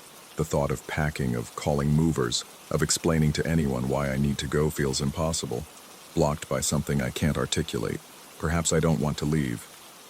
Perhaps some part of me, the part that spoke to her that night, is still waiting for her to speak again. She hasn't called since that night. The silence has returned to being ordinary silence, the kind that's merely the absence of sound. I sleep through the night now, dreamless and deep, waking each morning with a strange peace I don't trust. But sometimes, when I pass the mirror in my hallway, I see movement in the glass. A figure standing just behind me, dark hair spilling over shoulders, face perpetually turned away. And sometimes in the stillness before sleep, I hear my own voice whispering words I don't remember choosing. Hello. I know you're there. The previous tenant warned me not to speak to her, but no one warned me what happens when you become her instead. Story 7. The grandfather clock in the hallway stopped working the night I arrived. Its pendulum hung motionless behind the glass, frozen at 3:17 a.m. I should have paid attention to that. I came to this farmhouse seeking silence, the kind that city apartments can never provide, the kind that swallows your thoughts whole and lets you breathe again. My therapist had suggested it after months of insomnia, after the panic attacks became indistinguishable from my waking hours, after I started seeing shapes in my peripheral vision that dissolved the moment I turned to face them. You need rest, she had said, scribbling something on her notepad. Real rest. Away from everything. The rental listing described it as charmingly isolated, which I now understand was realtor code for you will be utterly alone. The nearest neighbor lived 8 miles down a dirt road that turned to mud whenever it rained. The property sat at the edge of an overgrown wheat field, surrounded by a ring of oak trees so ancient their branches had grown together into a nearly impenetrable wall of bark and shadow. On my first night, I slept better than I had in years. The mattress was old but firm, the sheets smelled faintly of lavender, and the darkness outside my window was absolute. No streetlights, no passing headlights, nothing but the thick, velvet black of rural emptiness. I woke at dawn feeling almost human again, and I spent the day exploring the property, cataloging its quiet charms. The rusted weather vane shaped like a rooster, the stone well covered with rotting boards, the cellar door chained shut with a padlock so corroded I couldn't have opened it if I'd wanted to. It was on the second night that the knocking began. I don't know what pulled me from sleep. One moment I was submerged in dreamless dark, and the next I was sitting upright in bed, my heart hammering against my ribs like something desperate to escape. The room was cold, far colder than it should have been, given the summer heat that had pressed down on the house all day. My breath misted in front of my face, a pale ghost hovering in the moonlight that leaked through the curtains. Then I heard it. 3 knocks. Slow, deliberate, each one separated by exactly 2 seconds of silence. Knock, knock, knock. They came from the front door, down the hall and through the living room, but they sounded closer somehow, as if the house itself was conducting the vibration directly into my bones. I didn't move. I barely breathed. I lay there with my blankets clutched to my chest like a frightened child, listening for footsteps, for the creak of a floorboard, for any sound that might indicate someone was actually standing on my porch. Nothing. The silence that followed was worse than the knocking. It had a quality to it, a texture, thick and expectant, like the air before a storm. I stayed frozen in that position until the first gray fingers of dawn crept beneath my curtains, and only then did I find the courage to investigate. The porch was empty. The dirt path leading to the house showed no footprints except my own from the previous day. The wheat field stretched endlessly in every direction, unmarked and undisturbed. I checked the locks on the door 3 times, then 4, then 5, and I told myself it had been a dream, the kind that bleeds into waking, that leaves you unsure where sleep ends and reality begins. I made coffee and sat on the porch and watched the sun climb higher, and by noon I had almost convinced myself. Almost. That night I stayed awake. I sat in the living room with every light in the house blazing, a book open on my lap that I couldn't bring myself to read. The words kept blurring, rearranging themselves into patterns that made no sense. I checked my phone obsessively, watching the minutes crawl toward midnight, then past it, then into the small hours where time seems to move differently. At 2:45, I began to feel foolish. At 3, I was certain I had imagined the whole thing. At 3:17, the knocking came again. Knock, knock, knock. I was on my feet before the third knock had finished, crossing the living room in 3 strides, my hand closing around the doorknob. I yanked it open, ready to confront whoever was playing this sick joke, ready to scream at them, to chase them down if I had to. The porch was empty. I stood there in the doorway, the night air cold against my face, staring at nothing. The wheat field lay still under a moonless sky, the oak trees rising like silent sentinels at its edges. No movement. No sound except the distant hum of insects and the frantic pounding of my own pulse in my ears. But there was something else, a smell. Faint at first, then stronger, something sweet and rotting, like fruit left too long in the sun, like flowers decomposing in stagnant water. It seemed to emanate from everywhere and nowhere, coating the inside of my nostrils, settling on the back of my tongue. I slammed the door and locked it. Then I pushed the couch against it. Then I sat in the far corner of the room with my back against the wall and my knees drawn to my chest, and I stayed there until morning. I should have left. That's what any reasonable person would have done. But I had paid for 6 weeks in advance, and the thought of returning to my apartment, to the noise, the crowds, the constant assault of stimulation, filled me with a dread that somehow exceeded my fear of the knocking. So I stayed. I told myself I would document it, approach it rationally. I set up my phone to record the front door.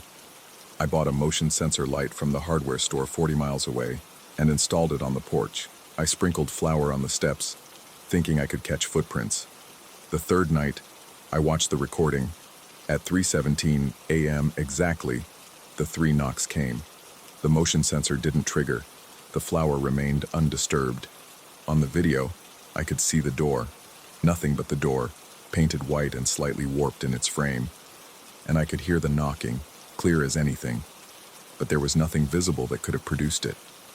The sound seemed to come from inside the door itself, as if the wood were simply deciding to make that noise. I played it back 7 times. On the 8th viewing, I noticed something that made me stop the video and hurl my phone across the room. Just before the first knock, in the bottom right corner of the frame, there was a shadow. It moved. Just a flicker. Just a shifting of darkness against darkness. But it moved in a way that shadows don't, against the grain of the moonlight, contrary to the physics of the world I thought I understood. I didn't sleep that night, or the next. My thoughts began to fragment, to scatter like dead leaves in a wind I couldn't feel. I found myself losing time, standing in the kitchen with no memory of how I got there, staring at walls for hours that felt like minutes, forgetting to eat until my hands shook and my vision swam. The knocking became the axis around which my entire existence rotated. I started waking at 3:15, my body anticipating it, tensing for it, craving it in some sick way I couldn't explain. On the sixth night, I tried talking to it.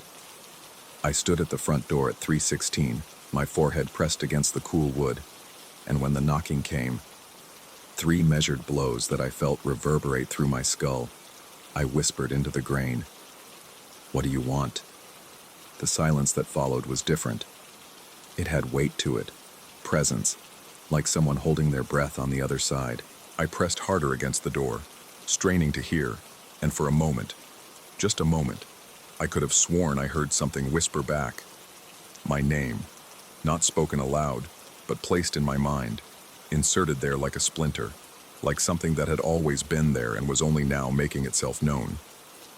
I reeled back from the door, my hands clapped over my ears, and I screamed until my throat was raw. The next morning, I found scratches on the inside of the door, 3 parallel lines, running vertically from the lock to the floor. They looked like they had been made by fingernails. I knew they hadn't been there before. I knew it with the same certainty I knew my own reflection. But when I looked down at my hands, I saw that 2 of my fingernails were broken and bleeding. I called my therapist. The connection was terrible. The farmhouse sat in a cellular dead zone, and I had to walk a quarter-mile down the dirt road just to get a single bar. I told her about the knocking, about the recording, about the scratches, and as I spoke, I heard how it sounded. I heard the tremor in my voice, the edge of hysteria that I couldn't quite suppress. She was quiet for a long moment after I finished. Then she asked if I had been taking my medication. I couldn't remember. The pills were in my bag. I checked as soon as I got back to the house, but the bottle was nearly full. I should have been halfway through it by now. The days had become so slippery, so difficult to distinguish from one another, that I couldn't recall whether I had taken them or not. I swallowed 2 immediately, then sat on the edge of my bed and tried to reconstruct the past week in my mind. The memories were there, but they felt distant, observed rather than experienced. I remembered the first night's peaceful sleep. I remembered the knocking. I remembered the video, the shadow, the whisper of my name, but I also remembered other things. Things that didn't fit. Things that couldn't have happened. I remembered walking to the wheat field at midnight and lying down among the stalks. I remembered pressing my palms against the cellar door and feeling something press back. I remembered standing at the window of my bedroom and seeing a figure standing at the edge of the oak trees, perfectly still, watching the house. Watching me. Had those been dreams? Had any of it been real? The distinction seemed increasingly meaningless. The knocking came every night at 3:17, as reliable as clockwork, and whether it existed in the physical world or only in the crumbling architecture of my mind, it was tearing me apart just the same. On the 12th night, I opened the door. I don't know why. Some part of me had simply surrendered, to curiosity, to exhaustion, to the hypnotic pull of repetition. The knocking came, 3 perfect blows, and instead of cowering or screaming or pressing myself against the wood to listen, I unlocked the deadbolt and pulled the door wide open. The porch was not empty. A figure stood there, or perhaps stood is the wrong word. It occupied space in a way that defied standing, that suggested something between presence and absence. It had no clear edges, no distinguishable features. It was a darkness that the moonlight bent around, a hole cut in the fabric of the night. And yet I knew, with a certainty that transcended sight, that bypassed my senses entirely and lodged itself directly in my marrow, that it was looking at me. We stayed that way for what felt like hours. The figure on the porch, me in the doorway, the threshold between us humming with some charge I couldn't name. I opened my mouth to speak, but no words came. My tongue felt thick, numb, foreign. Then the figure raised one hand, if it was a hand, if anything about it could be called by human terms, and pointed past me, into the house, into the hallway, toward the grandfather clock. I turned slowly, terrified of looking away from the presence on my porch, but unable to resist the compulsion. The clock still hung there, its pendulum frozen, its face locked at 3:17. But something was different. Something I hadn't noticed before, or something that hadn't been there until this moment. The glass case was cracked, not shattered, but webbed with fractures, as if something had been pressing against it from the inside for a very long time. When I turned back to the door, the porch was empty. I left the next morning. I packed my bags in a frenzy, my hands shaking so badly I could barely zip my suitcase. I didn't bother to clean, to close the windows, to do any of the things the rental agreement specified. I drove the 8 miles to the main road in half the time it should have taken, my tires kicking up rooster tails of mud, and I didn't look back once. It's been 3 weeks now. I'm back in my apartment, surrounded by the noise and light I once found so oppressive. I've been taking my medication religiously, setting alarms to remind myself, checking off each dose in a notebook I keep by my bed.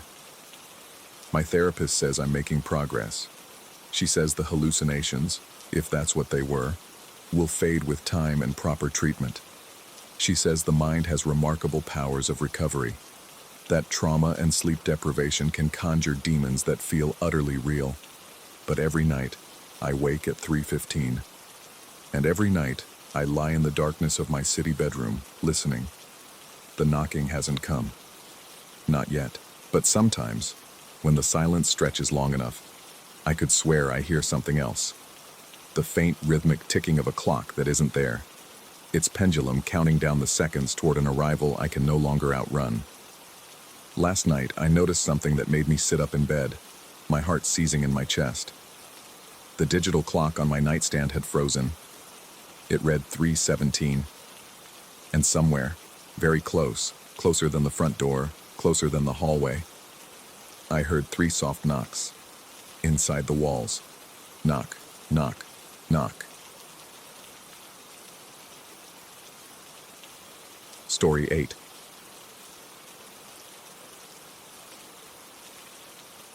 The smell hit me first. A wet, organic sweetness like rotting flowers left too long in stagnant water. I had been prying the last board from the wall when that scent crawled into my nostrils and lodged itself somewhere deep in my brain, in that primitive place where fear still remembers what it means to be prey.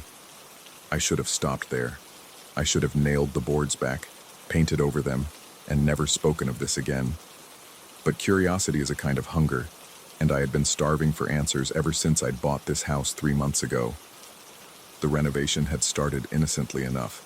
The guest bedroom on the second floor needed work, peeling wallpaper, warped floorboards, a persistent dampness that no amount of ventilation seemed to cure. My wife had left me 18 months prior, and I'd purchased this Victorian fixer-upper as a form of therapy, a way to rebuild something when everything else had crumbled. The house was over 100 years old, situated on 2 acres of overgrown land, at the edge of a town that seemed to be slowly forgetting it existed. I'd been scraping away layers of wallpaper when my putty knife struck something hollow. The sound was wrong. Not the solid thunk of plaster, but a resonant knock that suggested empty space beyond. I pressed my ear against the wall and heard nothing, yet felt something. A subtle vibration, like the memory of a heartbeat. That's when I noticed the seams. 4 faint lines in the plaster, forming a rectangle approximately 3 feet wide and 4 feet tall. Someone had covered something here. Someone had hidden something. I told myself it was probably an old window that had been boarded up decades ago, common practice in old houses to improve insulation, or because the original glass had broken. I retrieved my pry bar and began working at the edges of what I now recognized as wooden boards beneath a thin layer of plaster. The first board came away with a groan that seemed almost human. Behind it, I found darkness, not the ordinary darkness of an enclosed space, but a darkness that seemed to have texture, depth, a presence of its own. I pulled away another board, then another, and finally the last one, a window. The glass was old, with that subtle waviness of hand-blown panes, and it was remarkably clean despite having been sealed away for what must have been generations. Through it, I could see a room. That's when the wrongness truly registered. I had studied the original floor plans before purchasing the house. They were included in the historical records at the county clerk's office. I had walked every inch of this building, measured rooms, counted walls. The guest bedroom where I stood shared its northern wall with the upstairs hallway. There was no space between them. There couldn't be a room there. And yet, through the glass, I saw one. The room beyond the window was small, perhaps 10 feet by 8 feet. The walls were covered in a faded floral wallpaper. Roses, I thought, though the pattern seemed to shift when I looked at it too long, the flowers appearing to slowly unfurl or close, depending on where my gaze fell. A single wooden chair sat in the center of the space, facing the window, facing me. There was no other furniture, no door that I could see, just the chair, the wallpaper, and shadows that gathered in the corners with an almost deliberate quality. I pressed my face closer to the glass. That's when I noticed the wallpaper was moving, not the pattern, the paper itself. It pulsed almost imperceptibly, as if something behind it was breathing. I watched for what felt like hours but was probably only minutes, my breath fogging the old glass, my heart performing a strange syncopated rhythm against my ribs. I pulled away. The fogged circle where my breath had touched the glass remained. And then, as I watched, a second fog circle appeared beside it. From the other side, I told myself there had to be an explanation. Old houses settle. Glass can trap air between panes that releases slowly, creating the illusion of breath. The wallpaper's movement was simply drafts finding their way through century-old construction. The room itself must be an architectural anomaly, a space created by renovations I hadn't been informed of, a pocket of the house that somehow didn't appear on the original plans. I spent the next 3 days researching the property's history. The house had been built in 1887 by a local physician, whose name appeared nowhere in the records except as the original owner. He had lived there alone for 31 years before the property was transferred, not sold, to a succession of owners who never seemed to stay more than a few years. The Historical Society had a photograph of the house from 1920, and when I examined it with a magnifying glass, I could count the windows on the second floor. There was one more than there should have been. It was there, in the photograph, the window to the impossible room. Clearly visible, not boarded up, a dark rectangle of glass that seemed to absorb the sepia light rather than reflect it. But no one had ever documented what was behind it. No floor plan, no renovation record, no notation anywhere that this room existed. I returned to the guest bedroom that evening with a flashlight. The window was still there, the room beyond it unchanged. The chair still faced me. The wallpaper still breathed. I couldn't deny it now. I had watched it for too long to pretend otherwise. And there was something else. A handprint. On the inside of the glass, barely visible until my flashlight hit it at just the right angle. A handprint pressed against the window from within, the fingers long and tapered, the palm large enough that it must have belonged to someone tall. Someone who had stood exactly where the chair now sat and pressed their hand against the glass. The print was fresh. There was no dust on it. Sleep became difficult. I would lie in bed on the first floor and listen to the house breathe around me, its settling groans and whispered creaks. And sometimes, in the deepest hours of the night, I would hear something else, a rhythmic sound from above, a tapping. Not random, not the erratic noise of branches against windows, but deliberate, patient. 3 taps, a pause, 3 more taps, another pause. I never went upstairs at night. I told myself it was because the stairs were treacherous in the dark, that I might trip and injure myself. But the truth was simpler and more shameful. I was afraid of what I might see through that window in the darkness. During the day, however, my obsession grew. I measured the walls from the hallway side, then from inside the guest bedroom, then from the room on the other side of the hall. The mathematics were impossible. There was no space for a room between them. The walls met exactly where they should, sharing the same structural supports, the same plumbing, the same electrical wiring I had traced through the house during my renovation planning. The room beyond the window could not exist. And yet, each time I looked through the glass, it was there, waiting. On the 7th day after my discovery, I decided to break the window. I don't know what compelled me. Perhaps I needed proof that the glass was real, that my hands could shatter it, that the room beyond would reveal itself as nothing more than a trick of light and old construction. Perhaps I simply needed to do something, to take action against the growing sense that I was no longer alone in my own house. I chose a hammer from my toolbox, approached the window, and raised my arm to swing. The chair was no longer empty. Someone was sitting in it.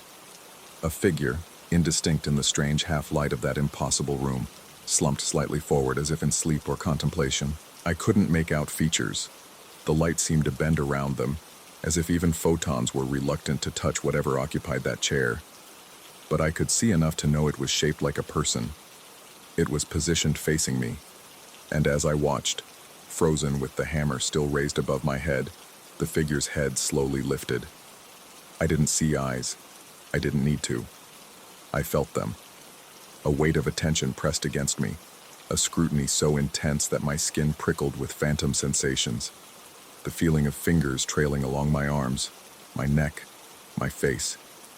The figure was studying me with the same obsessive focus I had been directing at the room, but it had been watching longer. Much longer. I dropped the hammer. It struck the floor with a thunderous crash that seemed to belong to a different reality, a world where cause and effect still functioned normally. I backed away from the window until I hit the opposite wall, my breath coming in ragged gasps, my vision tunneling. When I finally looked again, the chair was empty. I started sleeping in my car. The first night, I told myself it was a temporary measure, a way to clear my head and approach the situation rationally. The second night, I admitted I was terrified. By the third night, I was certain the house was watching me even from outside, its windows like eyes following my movements as I paced the overgrown driveway in the moonlight. My neighbor, an elderly man who lived a quarter-mile down the road, found me on the fourth morning, sitting on the hood of my car and staring at the second floor. He asked if I was all right, if I needed help, if perhaps I should speak to someone. I heard myself explaining about the room, the window, the figure in the chair. I watched his expression shift from concern to something else. Not fear exactly, but a wariness that suggested he had heard similar stories before. He told me that I wasn't the first owner to find that window. He told me that his grandmother had worked as a maid in the house back in the 1940s, and she had spoken of a room that wasn't there, a space between spaces, a place where the house kept its secrets. She had refused to enter the guest bedroom after a certain point. She had quit without notice and never spoken of it again, except once, to her grandson, many years later. She had described a figure in a chair, watching from behind glass that shouldn't exist. She had described the breathing wallpaper. She had described the handprint. I should have left.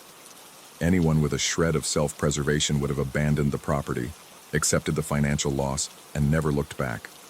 But I had already invested so much of myself in this house. Not just money, but time, hope, the desperate need to prove I could still build something after everything had fallen apart. And there was something else. Something I'm ashamed to admit. The room was calling to me, not with words, nothing so obvious, but I would find myself standing at the foot of the stairs, staring up toward the guest bedroom, with no memory of having walked there.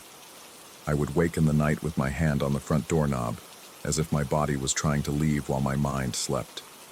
And sometimes, in the quiet moments between waking and sleeping, I would hear a voice that wasn't quite a voice, a whisper that seemed to originate from inside my own skull, describing the room in intimate detail.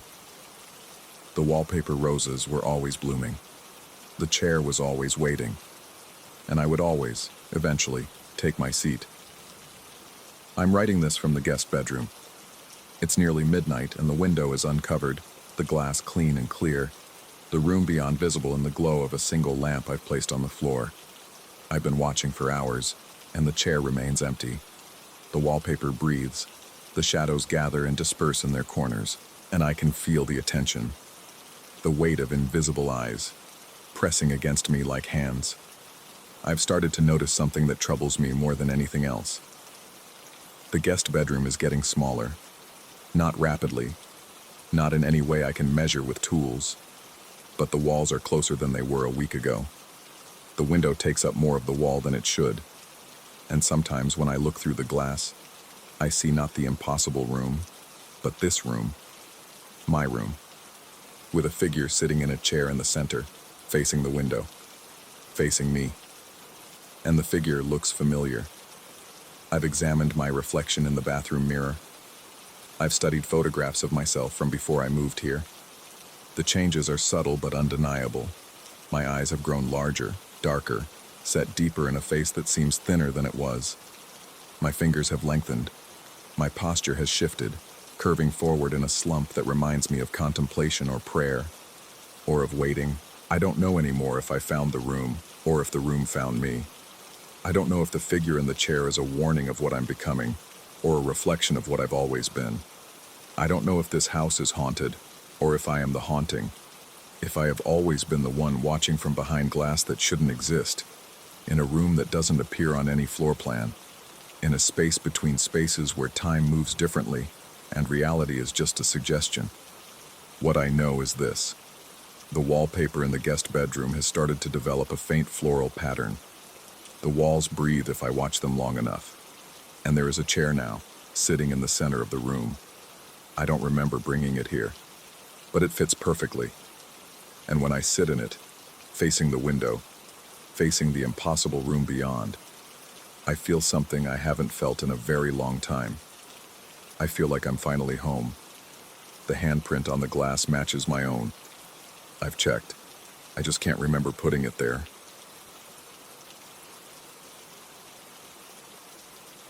Story 9.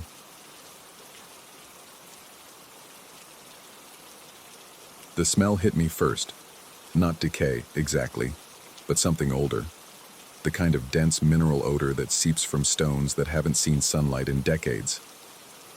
I stood in the hallway of my new investment property, crowbar in hand, staring at the freshly exposed wall cavity where the first message waited for me. Don't open the basement. The letters were crude, smeared in charcoal across the wooden slats behind the plaster. They tilted downward at the end, as if the writer's hand had trembled, or hurried. I laughed, a short, uncomfortable sound that echoed through the empty rooms. Some previous owner's idea of a joke, I told myself. Old houses carry strange histories. I'd bought this Victorian fixer-upper at an estate auction for a price that should have warned me. 3 stories of rotting grandeur on the outskirts of a town that had forgotten it existed. The realtor had mentioned the previous owner had been eccentric. She'd smiled when she said it, the way people smile when they mean something worse. That was 6 weeks ago. I found 17 messages since then. The second message appeared 3 days after the first. I was removing a water-damaged section of wall in the upstairs bathroom when my sledgehammer broke through into a hollow space between the studs. The flashlight on my phone illuminated more charcoal scrawl. It listens. Don't open the basement. Same handwriting, same desperate slant. I photographed it, planning to show my contractor when he arrived the next morning. But that night, lying on my air mattress in the only finished room, I kept thinking about the word listens. Not waits or watches. Listens. As if whatever was down there tracked sound rather than sight. I found myself holding my breath without meaning to. The contractor never showed. His voicemail said he'd taken another job, something closer to the city. I called 4 others that week. 2 never returned my calls. 1 drove out, walked through the house, and left without explanation, his face pale and jaw tight.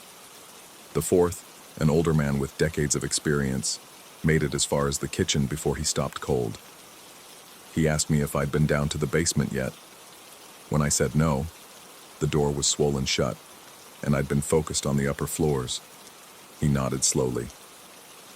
He told me some houses don't want to be fixed. Then he left, and I never saw him again. The messages multiplied as I worked. Every wall I opened seemed to contain another warning, each more urgent than the last. In the master bedroom, the door is not a door. Don't open the basement. Behind the parlor's decorative molding, it knows your name now. Don't open the basement. Inside a sealed closet that hadn't been accessed in what looked like 50 years. I can hear it breathing through the floorboards. Don't open the basement. I started cataloging them, photographing each one, noting the location, trying to determine a timeline. The handwriting was consistent. The same person had written all of them. But the tone shifted. The early messages were warnings, almost clinical. The later ones carried a frantic, desperate quality. Whoever had written them had been deteriorating. The rational part of my brain constructed explanations. A mentally ill previous occupant. An elaborate prank by local teenagers who'd broken in before the auction. Some kind of artistic installation left by an eccentric former owner. The realtor's word kept circling back to me. Eccentric. But rationality grows thin at 3 a.m. when you're alone in a house that groans with every gust of wind. When the shadows in the corners seem to shift when you're not looking directly at them. When you start to notice that the basement door, swollen in its frame, has begun to develop a fine tracery of cracks around its edges. Cracks that weren't there before. Cracks that look almost like fingernail marks from the other side. I began sleeping poorly. The dreams were always the same. I stood at the top of a staircase descending into absolute darkness, and from somewhere below came a sound like breathing. Wet, patient, aware. I would wake with my sheets soaked in sweat, convinced I could still hear it, that rhythmic, organic pulse coming from beneath the floorboards. During the day, I told myself it was the pipes, the house's ancient plumbing system, expanding and contracting with temperature changes. But I never ran the water at night, and the sound continued. I found the 18th message on a Wednesday. I'd been tearing out the kitchen cabinets, preparing to gut the entire room, when my pry bar slipped behind a section of backsplash and revealed a hollow space. Inside, along with mouse droppings and the desiccated corpse of a wasp's nest, was another charcoal inscription. This one was different. I opened it. I opened it. I opened it. The words repeated, covering every visible surface of the hidden space, overlapping and intersecting until they became almost illegible. And beneath them, in smaller letters that I had to squint to read, "Now it opens me. I should have left."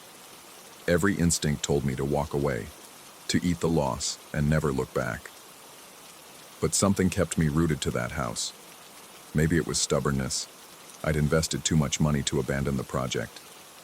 Maybe it was curiosity, that terrible human compulsion to understand. Or maybe, as I've come to suspect, the house simply wouldn't let me go. I started researching the property's history. The county records were sparse, but I found enough. The house had been built in 1887 by a railroad magnate who'd gone bankrupt within a year of completion. It changed hands several times after that, each ownership shorter than the last. The most recent owner, the eccentric one, had lived there for 37 years. He'd been found on the property by a mail carrier who'd noticed weeks of accumulated deliveries. Not in the basement, in the attic, curled in a corner, facing the wall, his fingernails worn down to nothing. The official cause was exposure and dehydration. He'd simply stopped. Stopped eating, stopped drinking, stopped moving, as if he'd been waiting for something or hiding from it. I tried to find photographs of him, but none existed in the public record. What I found instead was a journal, mentioned in passing in a historical society's newsletter about the property. The journal had been donated anonymously after the estate sale. I must have missed it by days. When I called the historical society, they told me the journal had been destroyed in a small fire that broke out in their archives. Electrical fault, they said. Only the one box affected. Only his box. The sounds from beneath the floor grew louder. Not just breathing anymore, something closer to whispers. Multiple voices layered over each other, speaking in a language I couldn't identify. Some nights I pressed my ear to the floorboards, straining to understand. Other nights I blasted music through portable speakers, trying to drown them out. Neither approach worked. The whispers seemed to exist at a frequency that bypassed my ears entirely, settling directly into my skull. I stopped going out. The grocery delivery driver who left supplies on my porch began looking at me strangely, and I realized I'd been losing weight. My reflection in the bathroom mirror showed hollowed cheeks and dark circles that hadn't been there before. My eyes had taken on a fixed, staring quality that I didn't recognize. But what disturbed me most was the basement door. It had stopped being swollen, where before I'd had to put my shoulder against it just to test the seal. Now it sat loosely in its frame, waiting. I could see light, if you could call it that, seeping through the gaps, a pale luminescence that had no source I could identify. It pulsed gently, in time with the breathing. I found the 19th message behind my own bathroom mirror. I don't remember when I installed that mirror. It was there when I bought the house, I'm certain of it. But when I went to clean it one morning and it shifted in its mounting, revealing the wall behind, the charcoal letters were fresh. The dust hadn't settled on them yet. Don't open the basement. Don't open the basement. Don't open the basement. And then, in different handwriting, my handwriting, it's too late.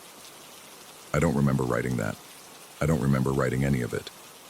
But when I looked at my hands, charcoal dust blackened my fingertips.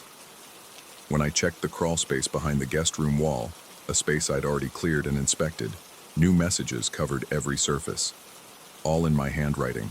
All warnings I had no memory of creating. The worst part wasn't the lost time. It wasn't even the growing certainty that I'd been leaving these messages for myself, a breadcrumb trail of sanity leading nowhere. The worst part was realizing that the messages had stopped warning me not to open the basement. Now they were telling me to remember. Remember what you saw. Remember what it showed you. Remember why you can't leave. I sit in the hallway now, writing this by the light of a camping lantern. The electricity failed 3 hours ago, or 3 days ago. Time has become unreliable. The basement door stands open. I don't remember opening it, but it's open, and that pale light spills out across the floorboards like something liquid. The whispers have resolved into a single voice. My voice. It's calling my name from somewhere below, telling me to come down, to see what I've forgotten, to remember what I found. The walls are covered in my handwriting now. Every surface, floor to ceiling, layer upon layer of charcoal words. Some of them are warnings, some of them are pleas, and some of them, the freshest ones, are instructions. Go down, it's waiting. It's always been waiting. It's you. I don't know what's in the basement. I don't know if I've already been down there, if some part of me has visited that darkness and returned with memories I've locked away. I don't know if the voice calling my name is something else wearing my voice, or if it's the part of me that already knows the truth. What I know is this. The house is breathing around me now. The walls pulse gently in and out like the ribs of something vast and patient. The light from below has grown brighter, and in its glow, I can see my own shadow stretched across the floor. But it's not moving the way I'm moving. It's reaching toward the basement. It's already halfway down the stairs. And somewhere in the depths of this house, in a darkness that remembers everything I've forgotten, something is waiting for me to remember too. I'm going to put down this pen now. I'm going to walk to the basement door. I'm going to descend those stairs into whatever waits below. Not because I want to, because I've already done it. Again and again, night after night, in the hours I can't account for. The charcoal on my fingers tells me so. The messages on the walls, the ones I keep writing and forgetting, they tell me so. This isn't a haunting. It never was. It's a loop, and I'm about to close it. Final entry, found written on the interior of a sealed wall cavity, dated 3 weeks before the house was listed for auction. If you're reading this, you've already bought the house. You've already found the messages. You've already started losing time, hearing whispers, watching your shadow move on its own. I'm sorry. I tried to warn you. I tried to warn myself. The basement isn't a place. It's a state of being. It's what you become when you spend too long in a house that doesn't exist in one time. We wrote these messages, all of us, every owner, every version, trying to stop what's already happened. Don't open the basement, but you already have.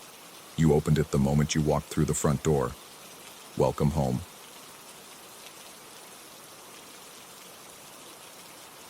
Story 10.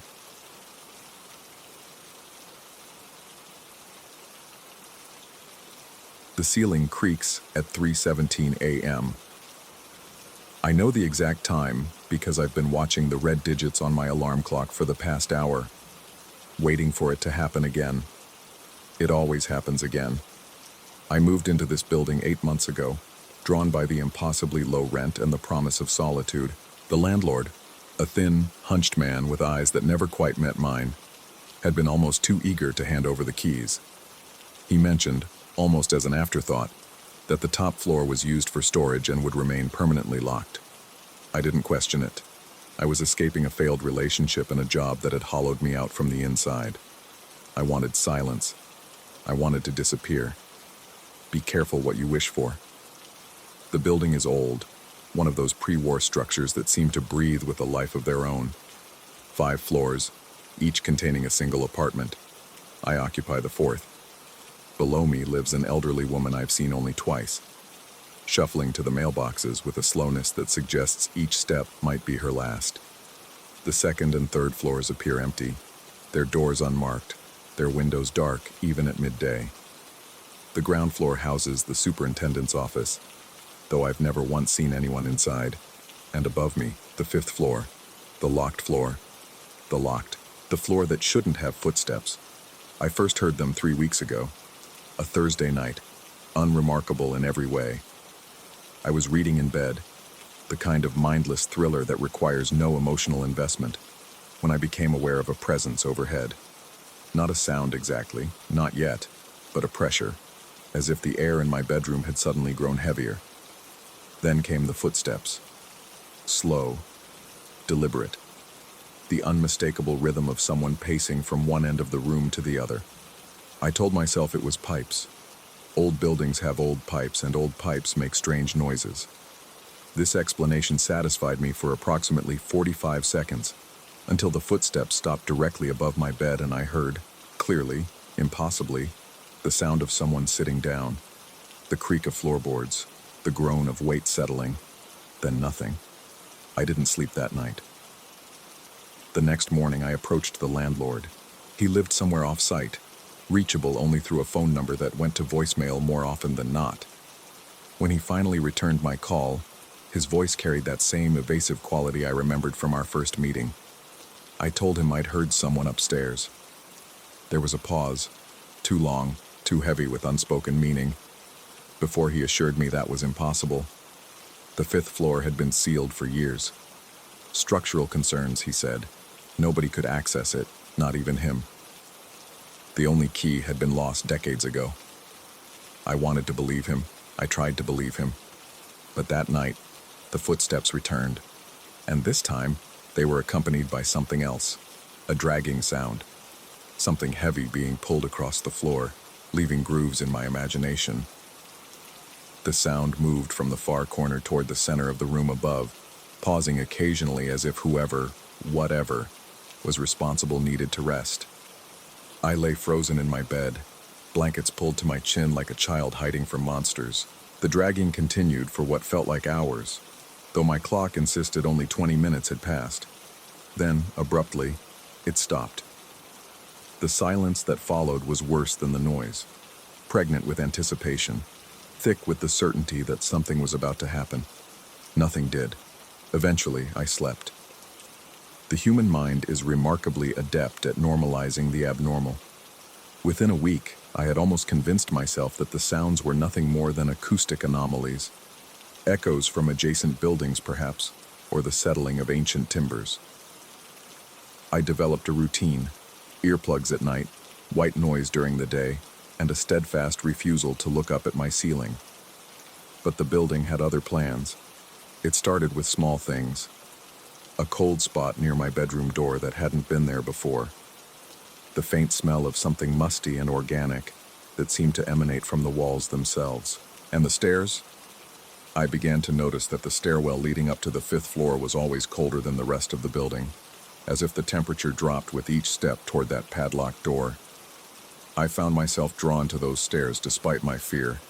There's something seductive about the forbidden, about the locked door that begs to be opened. I would stand on the 4th floor landing, staring up at the final flight, my hand resting on the banister as if some magnetic force was pulling me upward. The door at the top was old wood, painted a green so dark it was almost black. The padlock that secured it looked newer, a modern addition to an ancient barrier. One evening, I climbed those stairs. I'm still not sure why. My legs moved of their own accord, carrying me upward while my rational mind screamed objections. The cold intensified with each step, wrapping around me like an unwelcome embrace.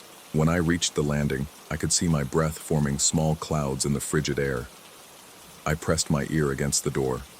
At first, there was nothing, just the silence of an empty room, or what I desperately hoped was an empty room. Then, so faint I might have imagined it, I heard breathing. Not the mechanical wheeze of ventilation or the whistle of wind through cracks. This was human breathing, slow and rhythmic, coming from just on the other side of the door. I ran. I'm not ashamed to admit it. I ran down those stairs so fast I nearly tripped, and I didn't stop until I was inside my apartment with every lock engaged. My heart hammered against my ribs like a trapped animal. My hands shook so violently I could barely pour myself a drink. That night I heard the dragging again, but this time it was accompanied by something new, a sound that made my blood crystallize in my veins. Scratching. Slow, methodical scratching, as if fingernails were being drawn across wood. It came from my ceiling, directly above my bed, and it continued for hours. When I finally gathered the courage to look up, I noticed something I had never seen before. A thin crack running across the plaster, hairline fractures spreading like veins from a central point, a point directly above my pillow. I stopped sleeping in my bedroom after that. The couch became my refuge, though even there I could hear the sounds. Muffled now, distant, but unmistakably present. I began keeping a journal, documenting every noise, every anomaly, every moment when reality seemed to warp at the edges. I told myself it was for evidence, something I could show a psychiatrist or a priest or whoever might eventually be called to sort through the wreckage of my sanity. Reading those entries now, I'm struck by how quickly my handwriting deteriorated. The early pages are neat, almost clinical in their precision. By the third week, the words have become jagged, letters running together, sentences trailing off into nothing. The neighbors became a source of obsessive speculation.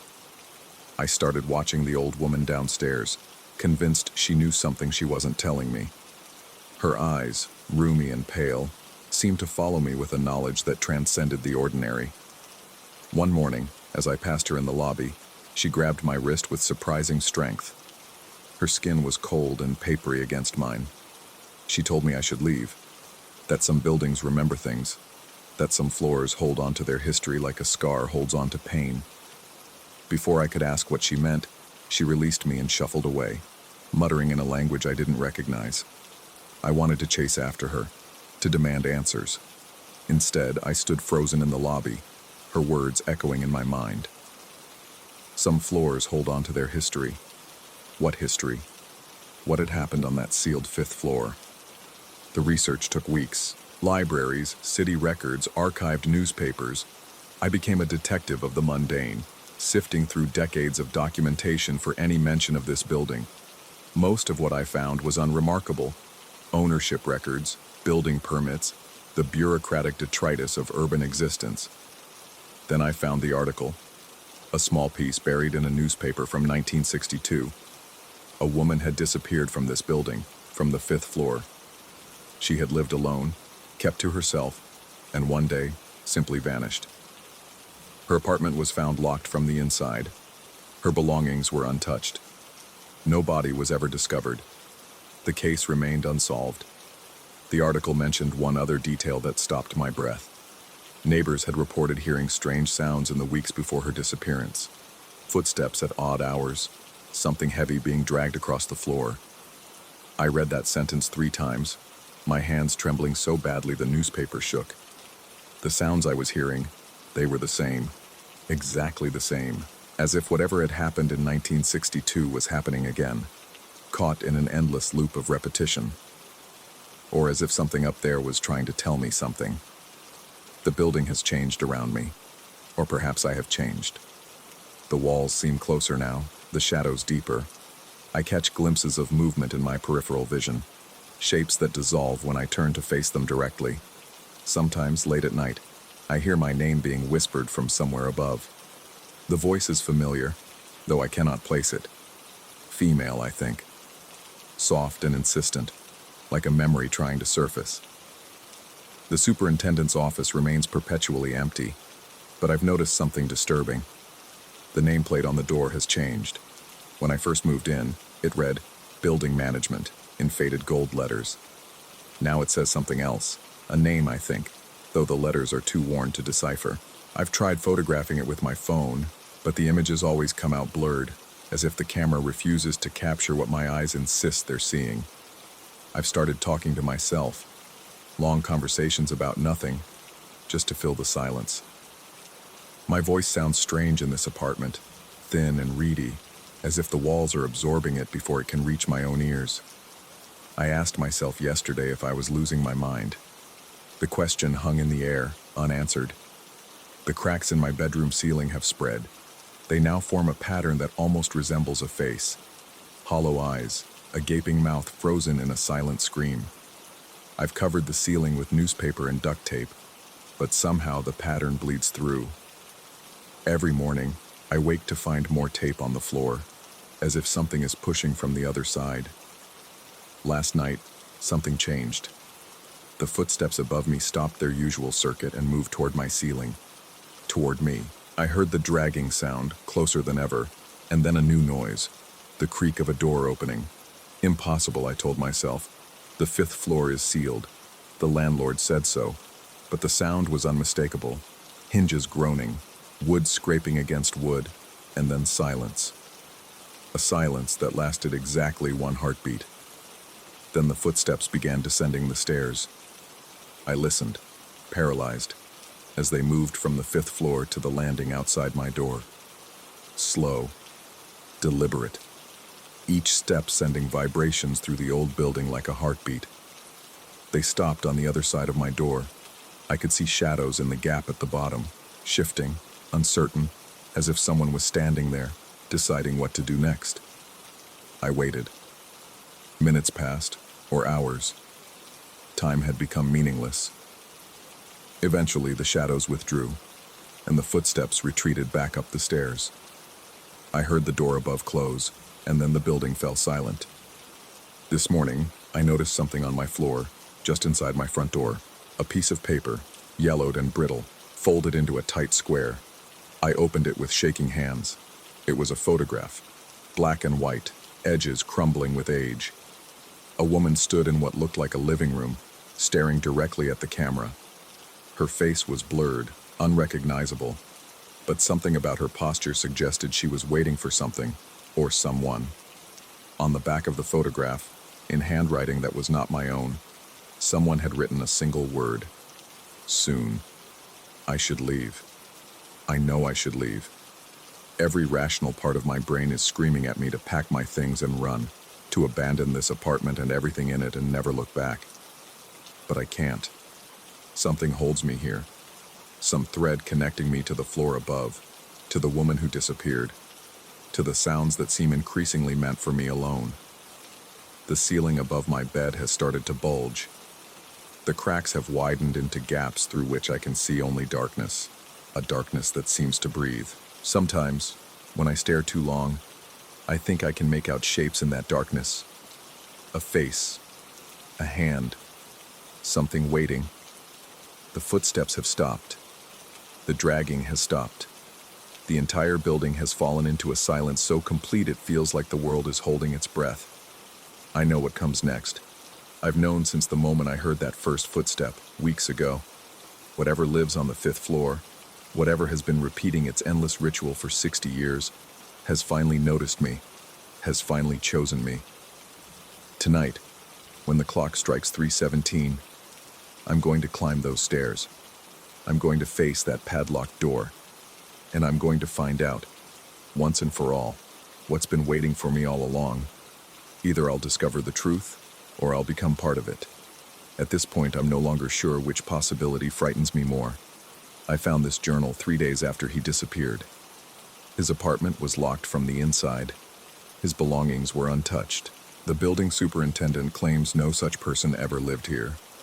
But I can hear the footsteps above my bed. They started last night. Story 11. And the first time I noticed the chair had moved, I blamed myself. It was a Tuesday morning. I remember because Tuesdays were supposed to be my good days, my structured days, the days when routine kept the formless anxiety at bay. I woke at 6:15 a.m. as always, and swung my legs over the edge of the bed to find the reading chair positioned exactly 3 inches closer to my nightstand than it had been the night before. 3 inches doesn't sound like much, but when you've lived alone for 11 years, when you've arranged every piece of furniture with obsessive precision because disorder breeds chaos and chaos breeds the kind of thoughts that medication can only dull, not silence, 3 inches becomes a continent. I convinced myself I must have moved it, perhaps during one of my increasingly frequent trips to the bathroom, perhaps in that fog state between wakefulness and sleep when the body operates on autopilot. Yes, that had to be it. But then it happened again. And again. My apartment occupies the 4th floor of a converted textile factory on the industrial edge of town. The building is over a century old, its bones groaning with the weight of decades, its hallways echoing with the phantom footsteps of workers long dead. I chose this place specifically for its isolation. My nearest neighbor lives 2 floors below, an elderly woman whose hearing aids create a buffer of silence between us. The fire escape outside my bedroom window has been rusted shut since before I signed the lease. There is one entrance, one exit, and I keep both deadbolts engaged at all times. No one comes in. No one can come in. And yet, the objects kept shifting. Small things at first. A coffee mug rotated 45 degrees on its coaster. A stack of books rearranged alphabetically when I distinctly remembered organizing them by color. The bathroom towel refolded into a shape I had never folded it into before. Each displacement was minor enough to dismiss, significant enough to gnaw at the edges of my certainty. I started documenting. I photographed every surface before bed, then compared the images upon waking. The differences were undeniable. A pen cap removed and placed beside the pen. My prescription bottle shifted from the left side of the sink to the right. The bedroom curtains opened exactly 2 inches wider than I had left them. Someone was in my apartment while I slept. The logical response would have been to contact the police, to demand an investigation, to insist that someone, anyone, explain the impossible. But I had traveled that road before, years ago, during what my therapist diplomatically called the episode. I had made accusations then too. I had been certain of intruders, of conspiracies, of a world arranged specifically to torment me. The medications they prescribed after my hospitalization had helped. I was better now, stable, functional. What if I was wrong again? This question tormented me more than the displacements themselves. I lay awake at night, paralyzed between 2 equally terrifying possibilities. Either someone was genuinely invading my space while I slept, or my mind was fracturing again, silently, insidiously, and I was too far gone to recognize the difference. I needed proof. Objective, irrefutable proof that existed outside my own unreliable perceptions. So I bought the cameras. They were high-definition devices, marketed for home security, equipped with infrared night vision and motion-triggered recording. I installed 3 of them, one facing the bedroom door, one covering the window and fire escape, one positioned to capture the majority of the room, including the bed where I lay each night, vulnerable, unconscious, completely unaware of what might be happening around me. The first night I barely slept. I kept glancing at the tiny red lights indicating active recording, finding strange comfort in their electronic vigilance. I woke to find nothing disturbed. The footage showed 8 hours of stillness, my body shifting occasionally beneath the sheets, the digital timestamp advancing steadily through the night. No intruders, no disturbances. I felt something close to relief. That feeling lasted exactly 48 hours. On the 3rd morning, I discovered my slippers had been placed neatly at the foot of the bed. I never place my slippers at the foot of the bed. I kick them off wherever I happen to be standing when exhaustion overtakes me, and they remain there until morning, scattered evidence of my surrender to sleep. But here they were, positioned with military precision, toes pointing toward the door, perfectly parallel to each other. My hands trembled as I accessed the camera footage. I watched myself fall asleep at 11:47 p.m. I watched the room remain motionless for the next 2 hours, and then, At exactly 2:03 a.m., the screen went black. Not dark, black. The absolute negation of light, a void so complete it seemed to absorb the glow of the timestamp still visible in the corner. The cameras have night vision. They can capture images in total darkness. But this was different. This was an absence that transcended mere darkness, a blackness that felt almost aggressive in its totality. The footage remained black for exactly 54 minutes. At 2:57 a.m., the image returned as suddenly as it had vanished. The room looked unchanged. But there, at the foot of the bed, my slippers had been arranged in their precise new configuration. I checked the other cameras. All three showed the identical pattern: clear footage, then perfect blackness at 2:03 a.m., then restored recording at 2:57 a.m. I checked the apartment's power records. No outages had occurred. I tested the cameras repeatedly throughout the day. They functioned flawlessly. Whatever was happening in my bedroom between 2 and 3 in the morning, the cameras could not see it. The following weeks became an exercise in methodical desperation. I replaced the cameras with different brands, more expensive models, devices specifically designed for extreme low-light conditions. The same result. I installed motion sensors that should have triggered the instant anything moved within their range. They recorded nothing during the blind hour, as I had come to think of it, despite the objects continuing to shift. I even borrowed a friend's old camcorder, purely mechanical, no digital components to malfunction, and positioned it facing my bed. The tape showed the same impossible blackness. Meanwhile, the displacements grew bolder. My keys would migrate from the nightstand to the dresser. My clothes would be refolded in drawers I knew I hadn't opened. Once I woke to find my bathroom mirror had been rotated, not adjusted, but physically removed from its mounting and rehung approximately 5 degrees off-center. Another morning, I discovered that every photograph in my bedroom had been turned to face the wall. I began to fear sleep itself. I started drinking coffee at midnight, setting alarms for every 20 minutes, doing everything possible to remain conscious through the blind hour. But the fatigue always won. No matter how determined I was to stay awake, I would find myself jerking alert at 3:30 or 4 a.m., the cameras showing their usual pattern of blackness between 2:03 and 2:57, another object inexplicably relocated. It was as though something new, as though it waited for my vigilance to fail, patient and persistent, absolutely certain that eventually I would surrender to unconsciousness. I told my therapist about the cameras, about the blackness, about the objects. She listened with the careful neutrality I had come to both appreciate and resent. When I finished, she asked whether I had considered that I might be moving the objects myself, that sleep disorders could cause ambulatory behavior without conscious memory. I told her about the cameras going black.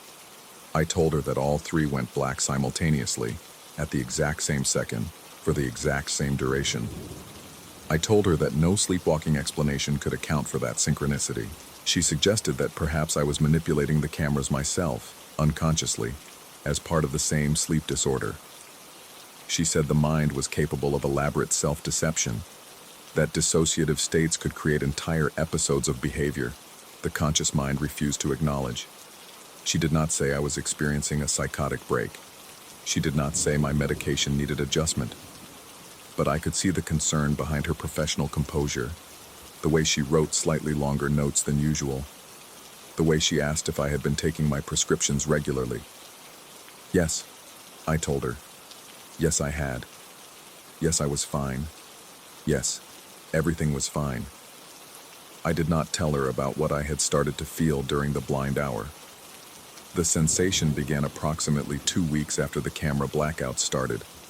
I would jolt awake, sometimes at 2:30, sometimes at 2:45, always within that 54-minute window when the cameras saw nothing. The room would be pitch dark despite my having left the lights on.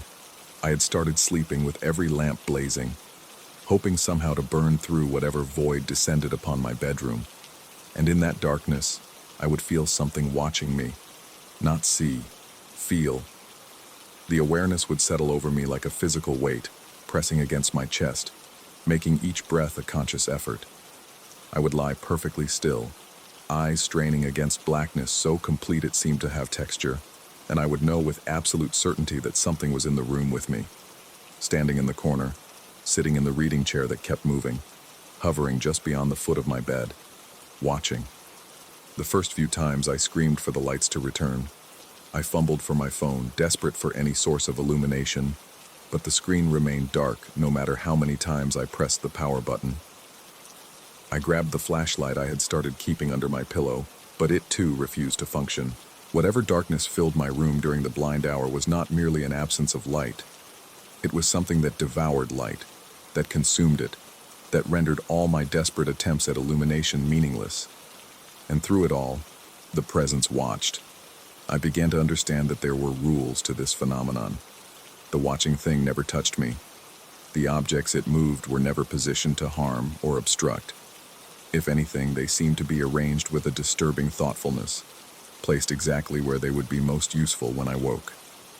My slippers by the bed, my coffee mug closer to the edge of the counter, my medications organized by the order I needed to take them each morning.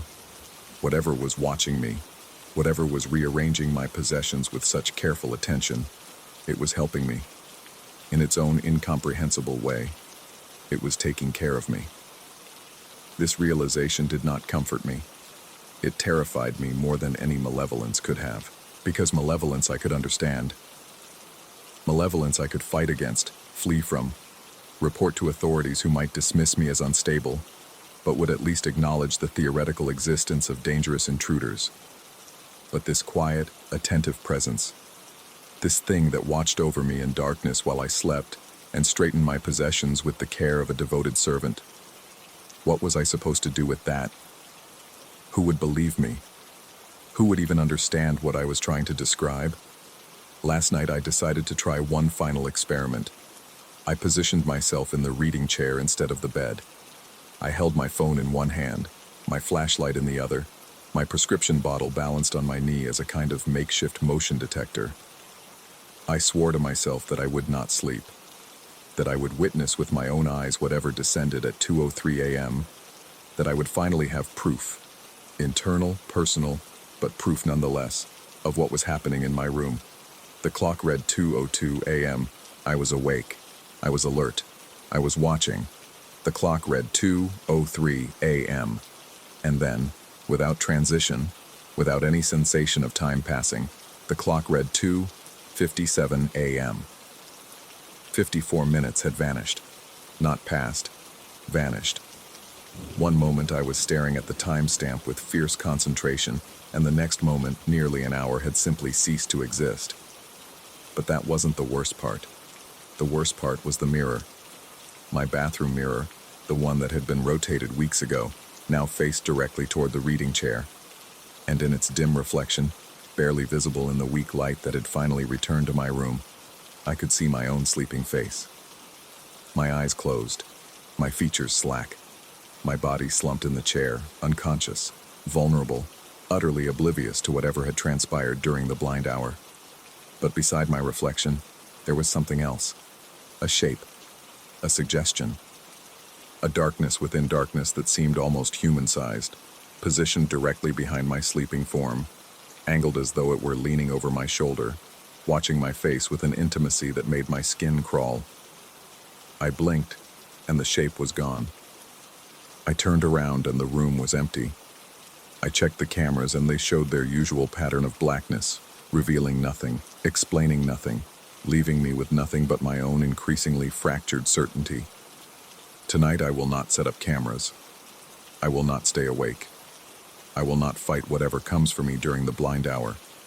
Instead, I have placed a notebook and pen on my nightstand, arranged with careful precision, positioned exactly where I always place them, and I have written a simple question on the first page. What do you want? I will leave the lights off. I will let the darkness come without resistance. I will surrender to sleep and hope that whatever watches over me will finally choose to answer. Part of me knows this is madness. Part of me recognizes that I am making decisions no stable person would make, that I am treating a possible delusion as though it were a real and present entity, that my therapist would immediately recommend hospitalization if she knew what I was planning. But there is another part of me, a part that grows louder with each passing night, that whispers with increasing confidence, that believes the presence is real, that believes it has always been here, waiting, watching, caring for me in ways I cannot comprehend, that believes the blind hour is not a malfunction of technology or a symptom of psychological collapse, but a window into something genuine, something impossible, something that has chosen me specifically for reasons I am only beginning to understand. Tomorrow morning, I will either wake to find my notebook untouched, confirming that all of this has been nothing but an elaborate construction of my deteriorating mind, or I will find an answer. I genuinely do not know which possibility frightens me more. Story 12. The first time someone mentioned it, I laughed. My cousin had come over to help me move some furniture around the apartment, a cramped two-bedroom unit on the third floor of a building that had seen better decades. The radiators clanked like bones in the walls, and the floorboards creaked with a consistency that suggested the place was breathing. I'd lived there for 7 months by then, long enough to stop noticing the peculiarities that had once kept me awake. We were in the living room, positioning my couch against the window, when my cousin stopped mid-sentence. His eyes fixed on something behind me, somewhere down the narrow corridor that connected the living room to the bedrooms. The color drained from his face so quickly I thought he might be having a stroke. He told me there was someone standing at the end of the hallway, a figure, just standing there, watching us. I turned around. The hallway stretched before me, dim and empty, leading to the bathroom door at the far end. The overhead light had burned out weeks ago, and I hadn't bothered to replace it. Shadows pooled in the corners like spilled ink, but there was no one there. When I turned back, my cousin was already grabbing his jacket. He said he had to go, that he'd forgotten about an appointment. His hands were shaking. I remember thinking how strange it was, how his voice had gone thin and reedy, like someone speaking through a long tube. He left without finishing the couch. I didn't think about it again, not really. People see things sometimes, tricks of light, shadows that resemble shapes. The brain is desperate for patterns, for faces, for the familiar architecture of human form. It was nothing. The second time was 3 weeks later. A colleague from work came over to drop off some documents I'd left at the office. She was a practical woman, the kind who kept spreadsheets of her grocery lists and never believed in horoscopes. We talked briefly at the door, and I invited her in for coffee. She declined, but as she handed me the manila folder, her gaze drifted past my shoulder. Her expression didn't change exactly. It was more like something behind her eyes flickered and went still. She asked who else lived with me. I told her I lived alone, had always lived alone. She nodded slowly, her lips pressed into a thin line. Then she said she'd seen someone in the hallway, a figure standing very still, watching. She described it as a man, tall, with shoulders slightly hunched forward, as if leaning toward us. But she couldn't make out the face. The hallway was too dark, she said. The figure was too dark. I looked. Of course I looked. Nothing. She left quickly after that. And I noticed she didn't look back as she walked to the elevator. I stood in the doorway for a long time, staring down the corridor behind me, waiting for my eyes to adjust, waiting for some shape to materialize from the gloom. The radiator clanked, the floorboards settled. The apartment breathed its slow, ancient breath. I was alone. Over the following months, it happened 4 more times.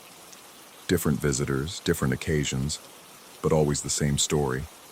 Someone standing at the end of the hallway, always watching, always still, always just behind me, just out of my sight, as if whatever it was knew exactly where my field of vision ended. My neighbor from downstairs mentioned it when she came up to complain about a leak. A friend from college saw it during a brief visit. The building superintendent spotted it while checking the radiator in my bedroom.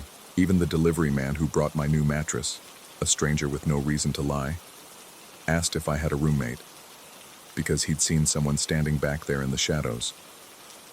Each time I turned around. Each time I saw nothing. I started to dread having visitors. Not because I believed them. I told myself I didn't believe them. but because of how they looked at me after. There was pity in their eyes, or fear, or something worse, a careful distance, as if I were a fragile thing that might shatter if they spoke too directly. They thought I was living with something. They thought I didn't know. But I knew my apartment. I knew every corner, every shadow, every creak and groan of its aging skeleton. I had walked that hallway 1,000 times in darkness, stumbling to the bathroom at 3 in the morning, shuffling to the kitchen for water. There was nothing there. There had never been anything there. I started leaving lights on. All the lights all the time until my electricity bill doubled. The hallway blazed with a harsh fluorescent glow that eliminated every shadow, every ambiguous corner where something might hide. When my neighbor visited again, I watched her face carefully, waiting for that familiar flicker of unease. She didn't look at the hallway. She looked at me. She asked if I was sleeping well. She said I looked tired, thin. She said my eyes had a strange quality to them, like I was looking at something far away even when I was looking right at her. I told her I was fine. The doubt crept in slowly, like water seeping through cracks in a foundation. I found myself pausing at the threshold of the hallway, listening for sounds that weren't there. I started checking the locks obsessively, the front door, the windows, the door to the small balcony that overlooked the parking lot. I bought a security camera and mounted it at the end of the corridor, aimed at the spot where everyone claimed to see the figure. I reviewed the footage every night. Hours of empty hallway, static and silent, the timestamp crawling forward in the corner of the screen. Nothing moved. Nothing appeared. The camera saw exactly what I saw: a narrow passage, a bathroom door, a stretch of unremarkable wall. Proof, I thought. Proof that there was nothing there, that my visitors were mistaken, that I was not living with something I couldn't see. But the doubt didn't leave.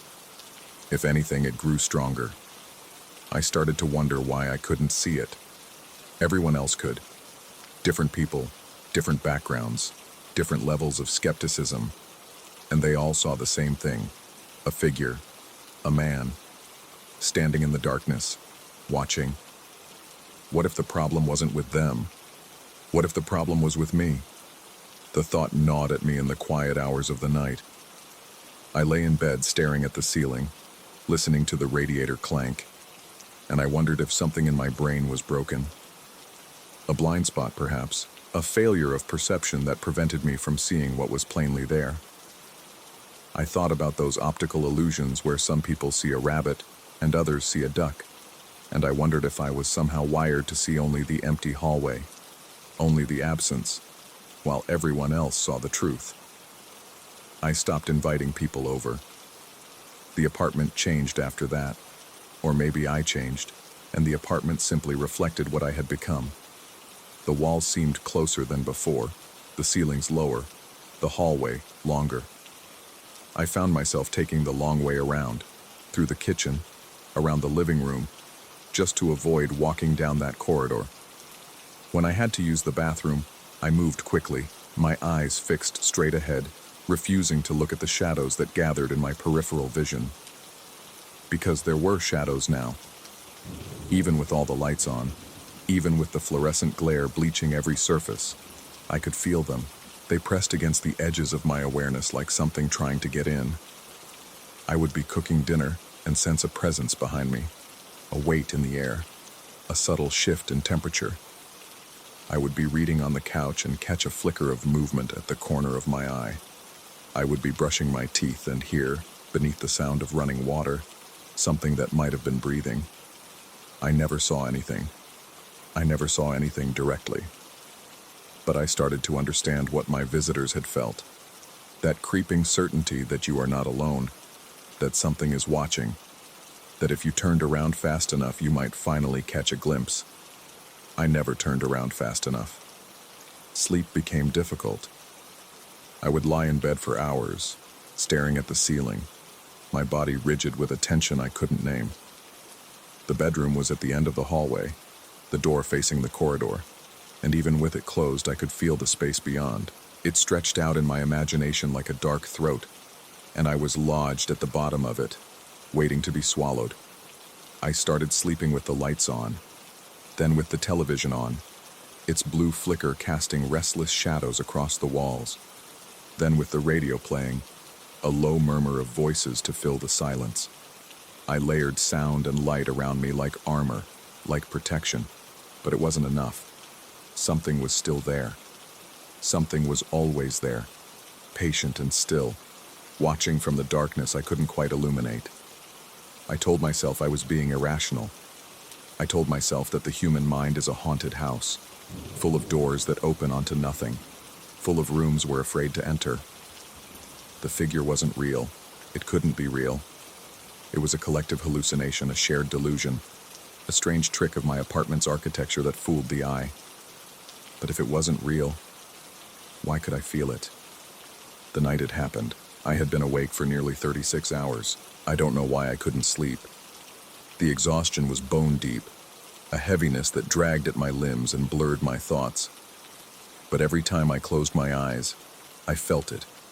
That presence, that weight, that unmistakable sensation of being watched. It was like trying to sleep while someone stood over your bed, breathing quietly, waiting for you to drift off. I gave up around 2 in the morning. I turned on every light in the apartment, made a pot of coffee, and sat on the couch with the television playing some infomercial at low volume. The coffee went cold in my hands. The infomercial ended, and another began. The night stretched on, endless and empty, and I sat there in my fortress of light and sound and waited for morning. I must have drifted off eventually. I don't remember falling asleep. Don't remember closing my eyes. One moment I was watching a woman demonstrate a revolutionary new blender, and the next I was somewhere else, somewhere dark and silent and close, like the inside of a held breath. I woke up in bed. I don't know how I got there. I don't remember walking down the hallway, don't remember lying down, don't remember pulling the covers over my body. The lights were off, all of them. The apartment was dark, the television silent, and I was lying in my bed in the absolute blackness of a moonless night. But that wasn't what woke me. What woke me was the weight at the foot of the bed. It was subtle at first, a slight depression in the mattress, a faint warmth against my feet through the blankets. I thought I was imagining it. I thought it was the lingering residue of a dream, some phantom sensation that would fade as I came fully awake. It didn't fade. The weight shifted.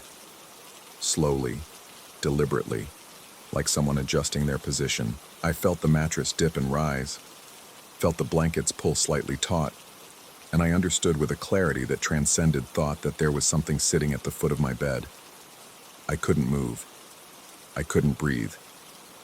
My body had turned to stone, my muscles locked in a paralysis that felt less like fear and more like inevitability. This was always going to happen, I thought. This was always where the hallway led. I had been walking toward this moment since the day I moved in, and now I was here, lying in the dark with something I couldn't see. It sat there for what felt like hours. I could hear my own heartbeat, could feel the blood pounding in my temples, could smell something faint and wrong in the air, not decay exactly, but absence. The smell of a room that had been empty for too long, of air that had never been breathed. Then it moved. I felt the weight shift again, felt the mattress rise as it stood up. Footsteps, soft, barefoot, barely audible, crossed the floor toward the door, which I remembered closing, the door, which was now open, though I hadn't heard it open, though I hadn't heard anything except my own ragged breathing and the thunder of my own heart. The footsteps receded down the hallway. I tracked them in the darkness, listening as they grew fainter and fainter until they vanished somewhere near the living room. Then silence. I don't know how long I lay there. When the first gray light of dawn finally crept through my window, I found the courage to move. My body ached, every muscle cramped from hours of rigid stillness. I stumbled out of bed and turned on the lights, all of them, every single one, and searched the apartment from corner to corner. Nothing. No one. The front door was locked, the window sealed, the security camera footage showing only empty hallway. I sat down at the kitchen table and stared at the wall, and I tried to understand what had happened. A dream, maybe. Sleep paralysis. A hallucination born of exhaustion and paranoia. My brain finally cracking under the pressure of months of fear. But I could still feel it. The weight at the foot of the bed. The footsteps crossing the floor. The smell of empty rooms. I called my cousin that afternoon.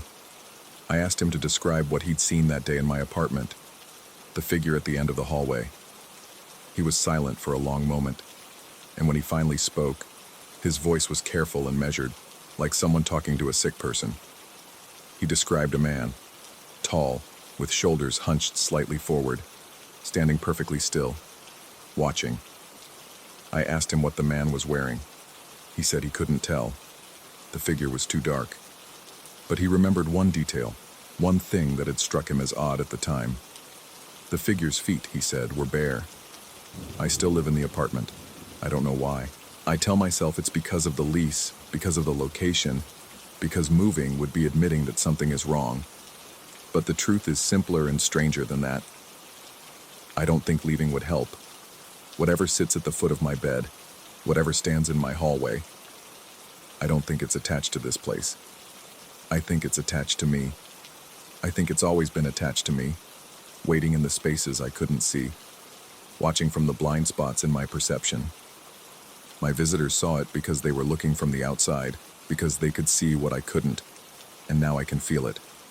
I can feel it all the time, that weight, that presence, that patient attention. It's there when I wake up and there when I fall asleep. It's there in the hallway and the kitchen and the bathroom. It's there in every room I enter, every shadow I cast, every mirror I avoid. Sometimes late at night, I catch myself looking at my reflection and wondering if I'm alone in my own body. I look at my hands and wonder whose hands they really are. I look at the hallway and wonder if I'm the one standing there, watching myself from the other end. I don't know what's real anymore. I don't know if I ever knew. But last night, for the first time, I saw something in the hallway. A figure, tall, shoulders hunched slightly forward, standing perfectly still. It was standing with its back to me. I could see its bare feet on the floorboards. I could see its arms hanging loose at its sides. I could see the curve of its spine, the tilt of its head. It was looking at something at the other end of the hallway. Something standing in the doorway of my bedroom. Something that looked, from where I stood, exactly like me. I think I'm starting to understand. I'm not sure which one of us is real. Story 13. The roller made a wet, sucking sound as it peeled away from the wall, a sound like lips parting after a long, unwanted kiss. That's when I saw the first letter. I had been repainting the living room for 3 days. The previous owners had left behind a shade of yellow that reminded me of old teeth, of nicotine stains, of things left to rot in forgotten corners. My wife had moved out 6 weeks prior, and the color had become unbearable in her absence, a constant reminder of decay, of endings. So I painted, layer after layer of clean, clinical white, as if I could erase not just the walls but everything that had happened within them. The house was a 1920s craftsman that we'd purchased together 18 months ago, seduced by its original hardwood floors, and the way morning light poured through the east-facing windows. Now those same windows seemed to watch me as I worked, their glass catching reflections at angles that didn't quite make sense. I told myself it was the fumes. I told myself a lot of things in those days. It was late afternoon when the paint began to bubble. I had just finished the section near the fireplace, a wall that had always felt somehow colder than the others, even in summer, when I noticed the imperfection. A small blister in the fresh coat, no larger than a quarter. I pressed my thumb against it, expecting it to smooth out, but instead the entire section collapsed inward like dead skin sloughing off a wound. Beneath the layers of paint, my white, the previous yellow, what appeared to be an older green, and something gray and ancient beneath that, there was writing. Black ink, or perhaps charcoal, pressed directly into the original plaster. I could see part of a letter, an uppercase letter, the curve of what might have been an R or a P. My first thought was that it was some kind of old graffiti, perhaps left by workers during the home's construction over a century ago. I'd heard of such things, names and dates hidden behind walls, small acts of immortality by anonymous hands. I found myself curious, almost amused. I retrieved a damp cloth and began to carefully wipe away the remaining paint, working with the patience of an archaeologist uncovering a fossil. The words emerged slowly, reluctantly, as if the wall itself was uncertain whether to reveal them. The first word I could make out was "waits." Then, working backward, "he."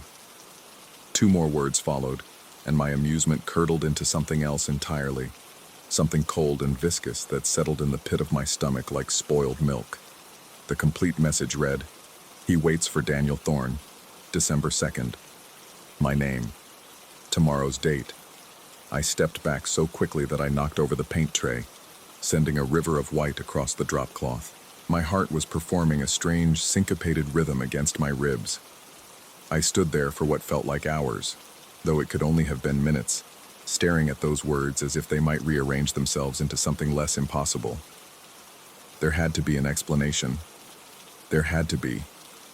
I approached the wall again, leaning close enough to smell the must of old plaster beneath the chemical sharpness of fresh paint. The handwriting was elegant, almost calligraphic, the kind of penmanship they used to teach in schools before typewriters made such skills obsolete. The ink, whatever it was, had stained deep into the plaster. This was not something recent. This was not something painted over last month or last year. The layers of paint above it told a story of decades, but that was impossible. I am 43 years old. This house was last repainted, according to the disclosure documents, in 1987. Before that, sometime in the 60s. Before that, the records became unclear, but the writing was clearly beneath all of it, perhaps original to the home itself, dating back to the 1920s. Over 100 years ago, someone had written my name and tomorrow's date on this wall. I took a photograph with my phone, then another, and another. I zoomed in, studying the letters for any sign that I had misread them. But the words remained stubbornly, impossibly clear. He waits for Daniel Thorne, December 2nd. Who waits? Who is he? I didn't sleep that night. I sat in the kitchen with every light in the house burning, drinking coffee that tasted like ash, and researching the property's history on my laptop. The original owners had been a couple who built the house in 1923. They had lived here until 1952, when the wife passed away and the husband moved to a care facility. After that, the house changed hands several times. A young family in the 60s, an elderly widow in the 70s and 80s, a series of short-term owners in the 90s and 2000s who never seemed to stay longer than a few years. None of them were named Thorne. None of the records mentioned any Thornes at all. I found myself reading the obituaries, the census records, the fragments of lives that had brushed against this address. Somewhere around 3 a.m., with my vision blurring and my hands trembling from caffeine and something darker, I came across a newspaper article from 1931. A society page mention, innocuous enough. A holiday party held at this address, hosted by the original owners. And in the list of attendees, a name that stopped my breath in my throat, Mr. and Mrs. Howard Thorne. Thorne. The name wasn't common. It could have been coincidence, but as I stared at the screen, I felt a creeping certainty that it was not. I began to dig deeper into Howard Thorne. He'd been a businessman of some kind, the records were vague, who had lived in the area during the late 1920s and early 1930s. There were mentions of him in various social columns, always alongside his wife, whose first name I could never quite find. And then, in December of 1932, the mentions stopped entirely. No obituary, no forwarding address, no record of sale for their home, which had been located just 3 blocks from where I now sat. They had simply vanished. I told myself this proved nothing. People moved. Records were lost. 100 years was a long time, and the past was full of holes. But when I finally closed my laptop as the first gray light of dawn began to seep through the windows, I noticed that my hands were shaking so badly I could barely grip my coffee cup. December 2nd had arrived. The day passed in a fog of hyper-awareness. Every sound seemed amplified. The creak of the floorboards, the settling of the walls, the distant hum of traffic that felt muffled and strange, as if the house existed inside a bubble of silence. I couldn't bring myself to look at the wall in the living room. I had covered the message with a sheet before sunrise, pinning it to the plaster like a shroud, but I could feel it there nonetheless. A wound in the fabric of my reality. I considered leaving, packing a bag, driving to a hotel, waiting until the day had passed. But something held me in place, a perverse need to understand, or perhaps simply the irrational fear that running would somehow make things worse, as if he, whoever or whatever he was, would follow me regardless. Around noon, I noticed the smell. It was faint at first, barely distinguishable from the lingering odor of paint.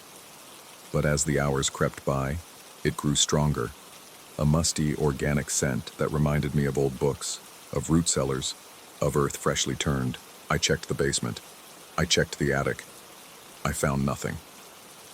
By late afternoon, the smell had become almost unbearable, a thick, cloying presence that seemed to coat my tongue and throat, and with it came a new sensation, the absolute certainty that I was being watched. I have never believed in the supernatural. My ex-wife used to joke that I was the most aggressively rational person she had ever met, that I could explain away anything if given enough time. But standing in my kitchen as the December light faded to gray, I felt that rationality crumbling like old plaster beneath fresh paint. There was something in the house with me. I couldn't see it. I couldn't hear it. But I could feel it. A pressure at the edges of my perception, a weight in the corners of every room. When I turned quickly, I thought I caught glimpses of movement in my peripheral vision. When I stood still, I heard breathing that didn't quite match my own. I called my brother. The phone rang 6 times before going to voicemail. I tried my ex-wife, knowing it was a bad idea, not caring. She didn't answer either. I scrolled through my contacts, suddenly aware of how few people I had left to call, and how none of them would believe me even if they picked up. I was alone, as I had been, I realized, for a very long time. Night fell like a curtain dropping on a stage. I had positioned myself in the kitchen again, my back to the wall, facing the hallway that led to the living room. Every light in the house blazed. The sheet still covered the message, but I had begun to hear sounds from that direction. Soft, rhythmic sounds that might have been footsteps, or might have been the house settling, or might have been nothing at all. The smell was overwhelming now. I had stuffed towels beneath the doors and opened windows despite the cold, but nothing seemed to help. It was inside the walls, I thought. Inside the very bones of the house. Sometime around 9 p.m., I heard my name. It was whispered, barely audible, coming from everywhere and nowhere at once. I might have imagined it. I probably imagined it. But the sound of those 2 syllables, spoken in a voice like dry leaves scraping across pavement, sent me stumbling toward the front door. I fumbled with the locks. The deadbolt stuck, as it always did in cold weather, and I yanked at it with desperate fingers until it finally gave way. I threw the door open and found myself staring at the living room wall. I was still inside. I was standing in the hallway facing the sheet-covered message, and the front door was behind me, closed and locked as it had been all evening. I didn't remember turning around. I didn't remember walking into the hallway, but here I was, close enough to touch the sheet, close enough to see the faint outline of those words bleeding through the thin fabric. He waits for Daniel Thorne, December 2nd. I pulled the sheet down. I don't know why. Perhaps I had surrendered to whatever was happening. Perhaps I simply needed to see it again, to confirm that I hadn't imagined everything. The wall was blank. White paint, smooth and unblemished, covering the space where the message had been. No bubbles, no cracks, no writing, nothing. I ran my fingers across the surface. It was still slightly tacky, as if freshly applied. But I hadn't painted that section. I had covered it with a sheet and left it alone. Someone, something, had painted over my name while I sat in the kitchen, while I thought I was alone, while I thought I was watching. I laughed. It was not a good laugh. It was the kind of sound that escapes when the mind has reached its limit, when reality has become so slippery that all you can do is observe your own unraveling with something like dark humor. And then I noticed the new writing. Lower on the wall, near the baseboard, in that same elegant script, "Not yet." That was 3 weeks ago. The words faded within hours, absorbed into the paint as if they had never been. I've searched for them with flashlights, with UV lights, with every tool I could find. Nothing remains. I've seen 3 different specialists since then. A psychiatrist diagnosed me with acute stress reaction, possibly complicated by the trauma of my divorce. A sleep specialist suggested I might be experiencing episodes of hypnagogic hallucination. An environmental inspector found elevated levels of VOCs from the paint, which he said might explain the smell and even some of the perceptual disturbances. Everyone has an explanation. Everyone is very confident. But none of them can explain how I found, buried in a box of papers in my grandmother's attic last week, a photograph from her childhood home. A photograph dated 1929, showing a holiday party with a dozen guests gathered before a fireplace. And in that photograph, barely visible in the corner, a man whose face I recognized immediately, because it was my own face, unchanged, unaged, staring into the camera with an expression I could not read. The back of the photograph bears a caption in my grandmother's handwriting, "The Thorn Place, December 2nd, 1929. So peculiar. No one could recall who invited him. I have looked at that photograph every day since finding it. I have studied the figure in the corner until my eyes ache. And I have started to notice something that wasn't apparent at first. Something that makes my hands tremble as I write this. In the photograph, the figure is standing near the wall. And on that wall, just barely visible behind his shoulder, there appears to be writing. Words pressed into the plaster itself. I cannot quite make out what they say. But I think I can see the shape of my name. And sometimes, late at night, when the house grows quiet and the smell returns, I find myself wondering which came first, the message or the man who reads it. Whether I am the one who is waiting or the one who is being waited for. Whether the walls have always known something that I am only beginning to understand. Tomorrow is December 2nd again, and this time, I don't think I'm going to run. Story 14. The house was cold the way a hospital morgue is cold. Not the absence of heat, but the presence of something else entirely. I noticed it within the first hour of moving in. The thermostat read 72 degrees. The afternoon sun poured through the western windows like honey, and yet my breath didn't quite fog, but almost. That almost haunted me, almost. It was November in the suburbs. Nothing unusual about a chill, and I convinced myself the heating system needed time to catch up with the empty rooms. Furniture would help, I told myself. Rugs, curtains, the warmth of a life being lived. 3 weeks later, I'm not so sure anymore. The rental had been surprisingly affordable, suspiciously so in retrospect. A 2-bedroom craftsman with original hardwood floors, a renovated kitchen, and a backyard that backed up to a stretch of woods. The property manager, a woman with a smile that never quite reached her eyes, had been almost too eager to finalize the paperwork.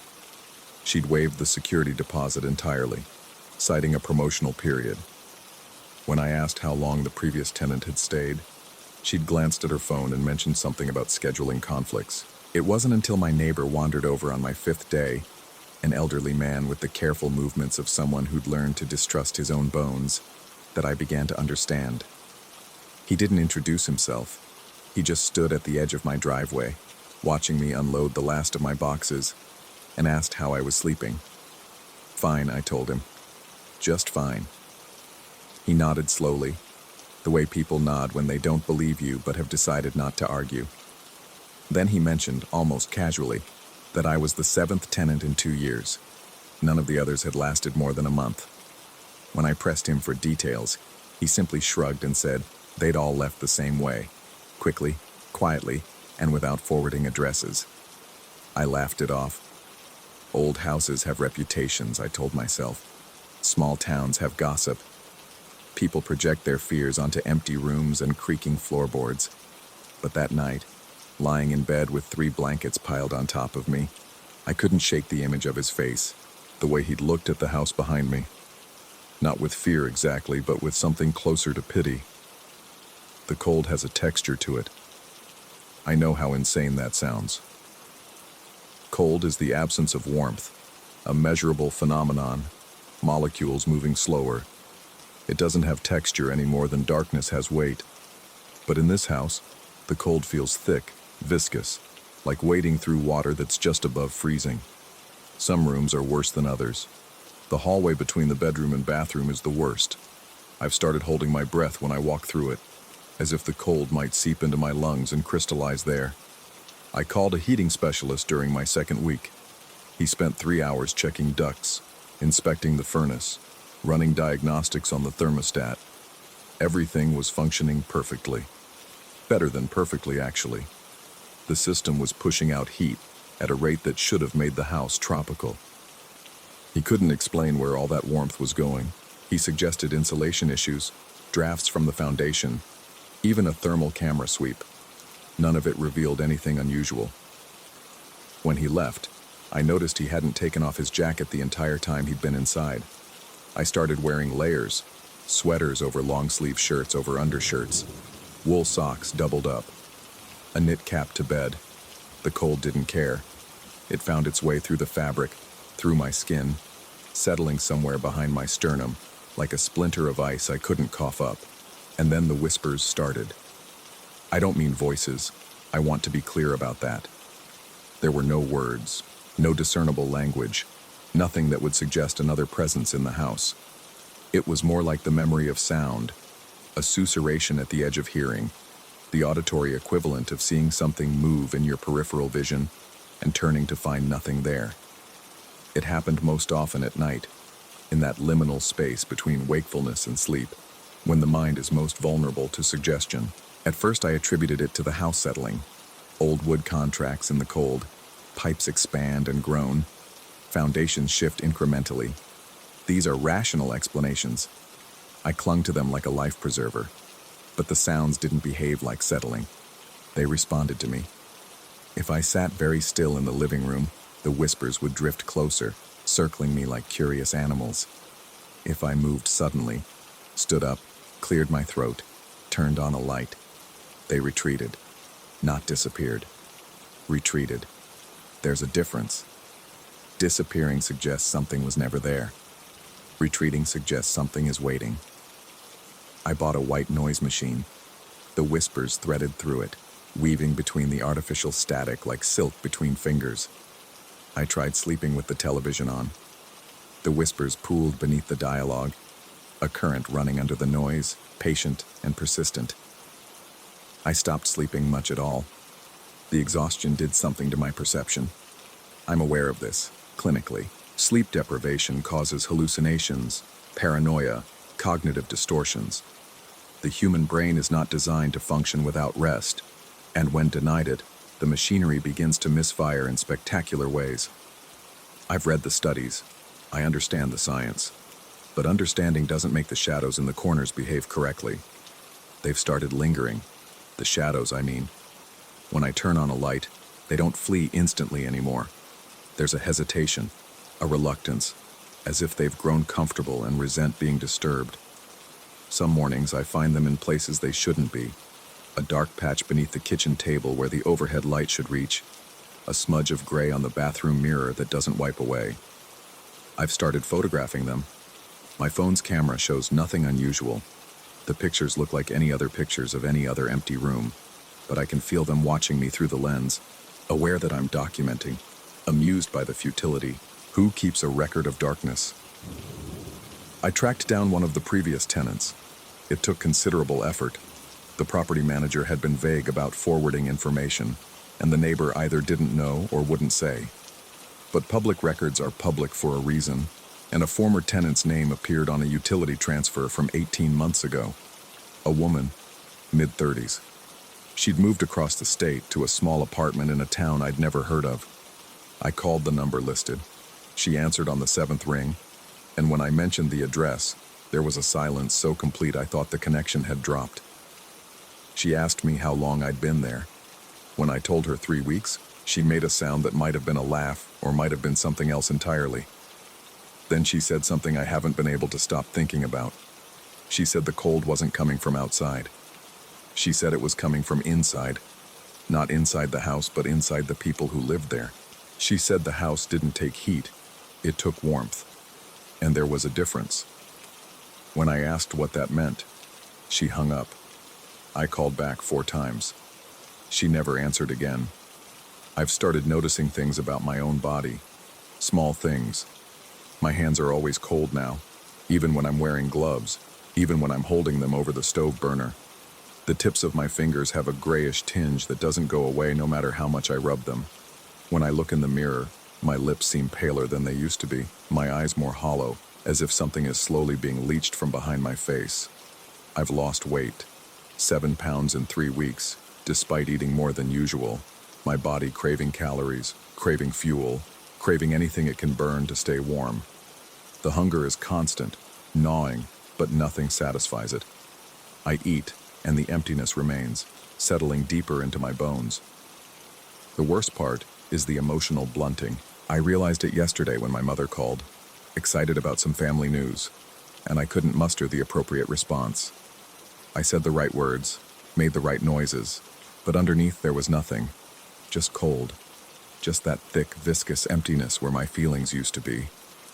Is the house doing this to me? Or have I always been this way, and the cold is simply revealing what was always there? I don't know anymore. The line between what the house is doing and what I'm imagining has become impossibly thin, translucent, like ice over dark water. Last night, I dreamed I was standing in the hallway, the bad stretch between bedroom and bathroom, and the walls were breathing. Not literally, not visibly, but I could feel them expanding and contracting around me, the cold pulsing in rhythm with something vast and patient. In the dream, I understood that the house wasn't haunted. Haunting implies something from outside has moved in. This was different. The house was hungry. It had always been hungry, and every person who'd lived here had fed it something essential, without ever realizing what they were losing until it was almost too late. I woke up at 3:47 a.m., my breath visible in the moonlight, and for a moment, just a moment, I saw something in the corner of the bedroom. Not a shape, not a figure, but an absence. A place where the darkness was denser than it should have been, where the shadows had depth and dimension, and something that looked terrifyingly like attention. I lay perfectly still. I didn't breathe. I watched the absence watching me, and I felt it considering whether I was worth the effort of approaching. Then the heating system kicked on with its familiar rumble, and the absence scattered like smoke. I haven't slept since. I'm writing this down because I need a record. Because in another week, maybe 2, I might not remember why I was afraid. The previous tenant said the house takes warmth, and I think I understand now what she meant. Not body heat, not temperature, something deeper, something that makes us human rather than just alive. I should leave. Every rational part of my mind is screaming at me to pack my things and walk out the door and never look back. But there's another part, a quieter part, growing quieter by the day, that keeps insisting the cold would follow me, that it's inside me now, that leaving the house wouldn't mean leaving what lives here. Maybe I'll go tomorrow. Maybe I'll call a friend, explain the situation, ask for help. Maybe I'll be the 8th tenant to leave in less than a month, adding my silence to all the others who came before. Or maybe I'll stay a little longer, just to see, just to understand. The cold doesn't feel so bad anymore. It's almost comfortable, actually, like settling into a bath of ice water.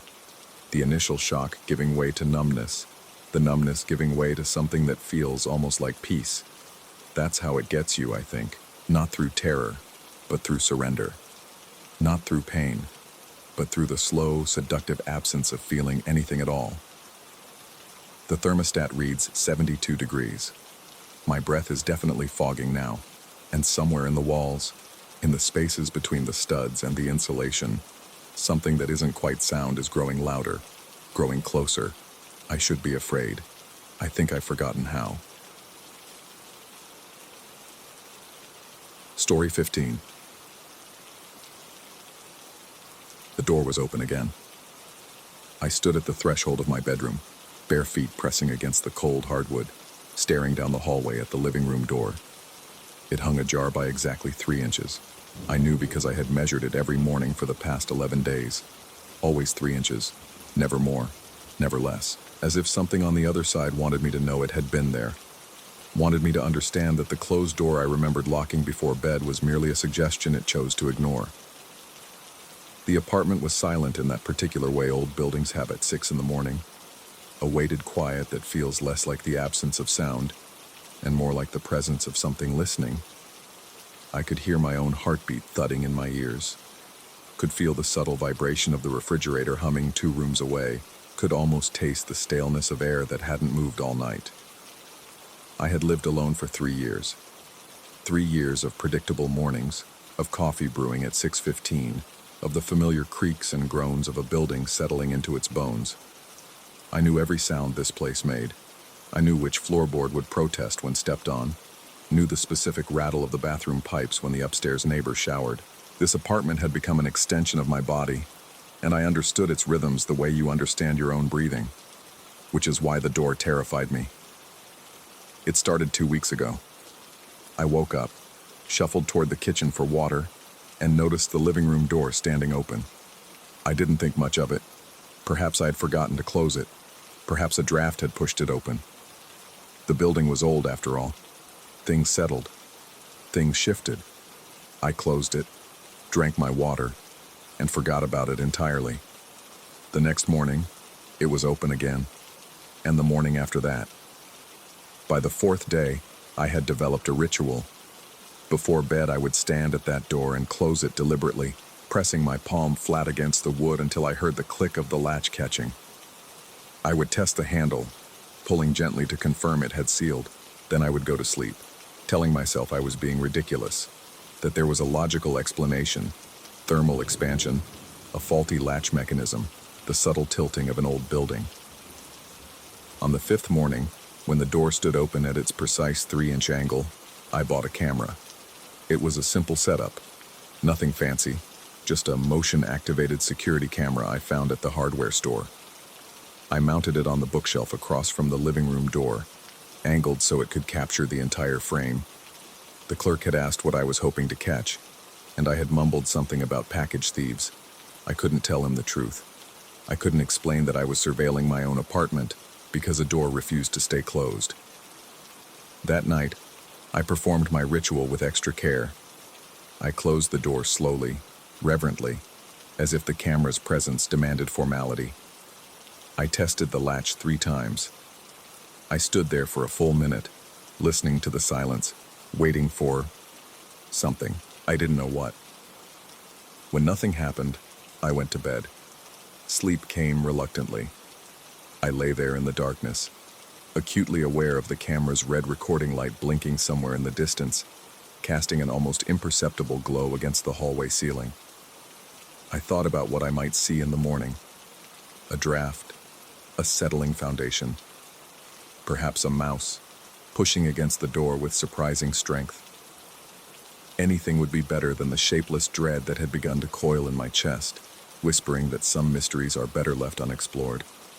I fell asleep around 2 a.m. I know this because I checked my phone, watched the numbers change from 1:59 to 2, and then there was nothing until my alarm screamed me awake 4 hours later. The door was open, 3 inches. My hands trembled as I retrieved my laptop as I connected the camera and downloaded the footage. I sat on the couch, facing away from the open door, though I couldn't have said why, and pressed play. The timestamp read 11:47 p.m. The living room was dark, illuminated only by the pale moonlight filtering through the curtains. The door was closed, properly closed, latched, just as I had left it. For 20 minutes, nothing happened. The footage showed only stillness, the shapes of furniture emerging from shadow, the motionless curtains, the door standing firm in its frame. I considered fast-forwarding, but found I couldn't make myself do it. Some part of me needed to witness every second, Needed to see the moment when something changed. At 12:09 a.m., the door began to move. Not quickly, not with any sudden force. It simply drifted. The movement was so gradual that I almost missed it. Had to rewind and watch again to confirm what I was seeing. The door eased open millimeter by millimeter, as if pushed by a breath, by an intention too patient to be human. It took nearly 4 minutes to reach its final position, 3 inches ajar, that precise and deliberate gap that greeted me every morning. I watched those 4 minutes 7 times. I watched until my eyes burned, until I had memorized every pixel of that footage. And every time I saw the same thing. A door opening by itself with no visible cause, no draft, no explanation. But that wasn't what disturbed me. What disturbed me was what I saw at 3:33 a.m. I almost missed it. I had nearly closed the laptop, nearly convinced myself that an opening door was strange but ultimately mundane, when the motion sensor triggered again. The camera had been recording stillness for hours, but something had moved. I watched the timestamp jump from 3:32 to 3:33, and then I saw it. Through the 3-inch gap, barely visible in the darkness, something was looking back. It wasn't much. A sliver, a fragment, a suggestion of shape pressed against the opening. At first I told myself it was a reflection, a trick of light. Perhaps my own paranoid mind conjuring phantoms from shadows. But when I paused the footage and leaned close to the screen, I could make out the contours of something distressingly familiar. An eye, half of a face, someone, something, standing just beyond the door, peering through the gap it had created. It stood there for 47 seconds. I counted. I counted because I couldn't do anything else. Couldn't look away, couldn't breathe, couldn't think beyond the simple arithmetic of terror. 47 seconds of something watching my empty living room, watching the space where I slept just one thin wall away. And then, as slowly as the door had opened, the presence withdrew. It didn't leave, not exactly. It simply receded, like fog burning off in morning sun, like a dream, forgetting itself. I must have watched that segment 100 times. With each viewing, I became less certain of what I saw. Was it an eye, or a knot in the wood? Was it a face, or merely the suggestion of one? The footage was grainy, the lighting poor, and my mind, my increasingly unreliable mind, was desperate to find patterns in the static. But I knew what I had seen, didn't I? I didn't sleep that night. I sat in my bedroom with the door locked, though what good was a lock against something that could open doors by will alone? And I waited for morning with the desperate patience of a man standing at the edge of an abyss. The next day, I installed a second camera. This one I placed inside the living room, pointing directly at the gap, determined to capture whatever stood beyond. I reinforced the latch with a simple deadbolt, the kind you might use for an exterior door. I told myself it was precautionary. I told myself I was being thorough. That night, the deadbolt engaged with a satisfying thunk. I triple-checked it. I stood vigil for an hour, watching, waiting. Nothing moved, nothing breathed. Eventually, exhaustion claimed me, and I retreated to bed. At 6 a.m., the door was open. The deadbolt remained engaged, still locked, though the door itself stood at its customary 3 inches. I stared at this impossibility for a long time, trying to understand how a locked door could stand open, how the mechanics of the world could bend so completely around this single point of wrongness. The footage showed the same progression. At 12:09, the door began its glacial drift. At 3:33, the presence appeared at the gap. But with the second camera, I could see more detail. I could see the texture of what I had thought was skin, the curve of what I had believed was a cheek. It was my face. The thing beyond the door wore my face. Not perfectly. The proportions were slightly wrong, the expression too vacant, the eyes too wide and unblinking. But it was unmistakably me, or something that had learned what me looked like and was practicing in the dark. I called my doctor that morning. I described my insomnia, my anxiety, the vivid hallucinations that had begun to plague my waking hours. I did not mention the door, I did not mention the camera. He prescribed sleeping pills and scheduled a follow-up appointment, and I left his office feeling no better than when I had arrived. The pills helped, in a way. They dragged me down into a black and dreamless sleep, erasing the hours between consciousness like a sensor's thick black marker. But they didn't stop the door from opening. They didn't erase what the cameras captured each night. As the days passed, the presence began to change. It stayed longer at the gap, an hour, then 2, then the entire stretch between 3:33 and dawn. It began to move, subtle shifts in position, tilts of the head that suggested curiosity or recognition. Once, I could have sworn it smiled. I stopped watching the footage. I couldn't bear it anymore. Couldn't face the nightly evidence of something wearing my skin and studying my world through a gap it had carved in reality. But I couldn't stop checking the door each morning. Couldn't break the ritual of confirmation that had become as necessary as breathing. On the 14th night, I did something I had promised myself I wouldn't do. I stayed awake. I turned off all the cameras, sat in the darkened living room, and I waited. At 12:09, I watched the door begin to open. At 3:33, I saw the face appear at the gap. It was me. It was unmistakably, impossibly me. The same tired eyes, the same 3-day stubble, the same expression of creeping horror that I felt twisting my own features.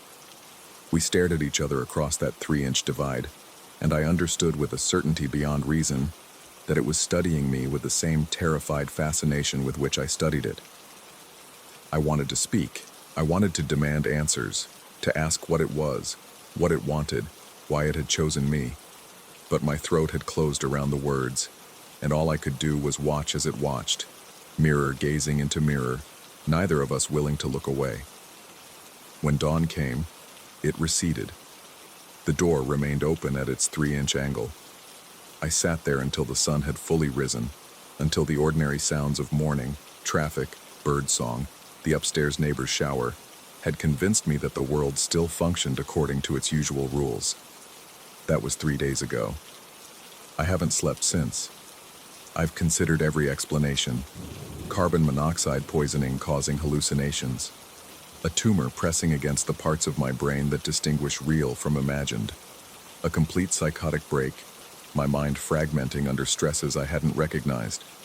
I've researched sleep disorders, dissociative fugue states, the capacity of the human psyche to construct elaborate fictions, and believe them absolutely. But none of these explanations account for the footage. None of them explain the locked deadbolt on an open door. None of them address the simple, unavoidable fact that something is opening that door every night. Something is watching through the gap, and something is wearing a face it learned from me. I sit now in my bedroom, door locked for whatever good it does. The cameras are running. I can't bring myself to turn them off. Can't surrender the illusion of documentation, even though I know what they will show. Across the hall, the living room door stands closed. I checked it an hour ago, tested the latch, confirmed the deadbolt. It won't matter. At 12:09, it will begin to open. At 3:33, I will appear at the gap, or it will, or the thing that exists somewhere between us will. Sometimes I wonder if I'm the one standing at the door, staring through at another version of myself who sits awake in terror, trying to understand what his cameras have captured. Sometimes I wonder if the gap opens both ways. If whatever boundary separates here from there has worn thin through repetition, through watching, through the terrible patience of something that has learned to wait. I don't know what's real anymore. I don't know if the face I see in the mirror each morning is the same face that watches through the gap each night. I don't know if I'm the one in the apartment or the one beyond the door, or if that distinction ever mattered at all. All I know is this: the door will open tonight. 3 inches, never more, never less, and I will be waiting on one side or the other.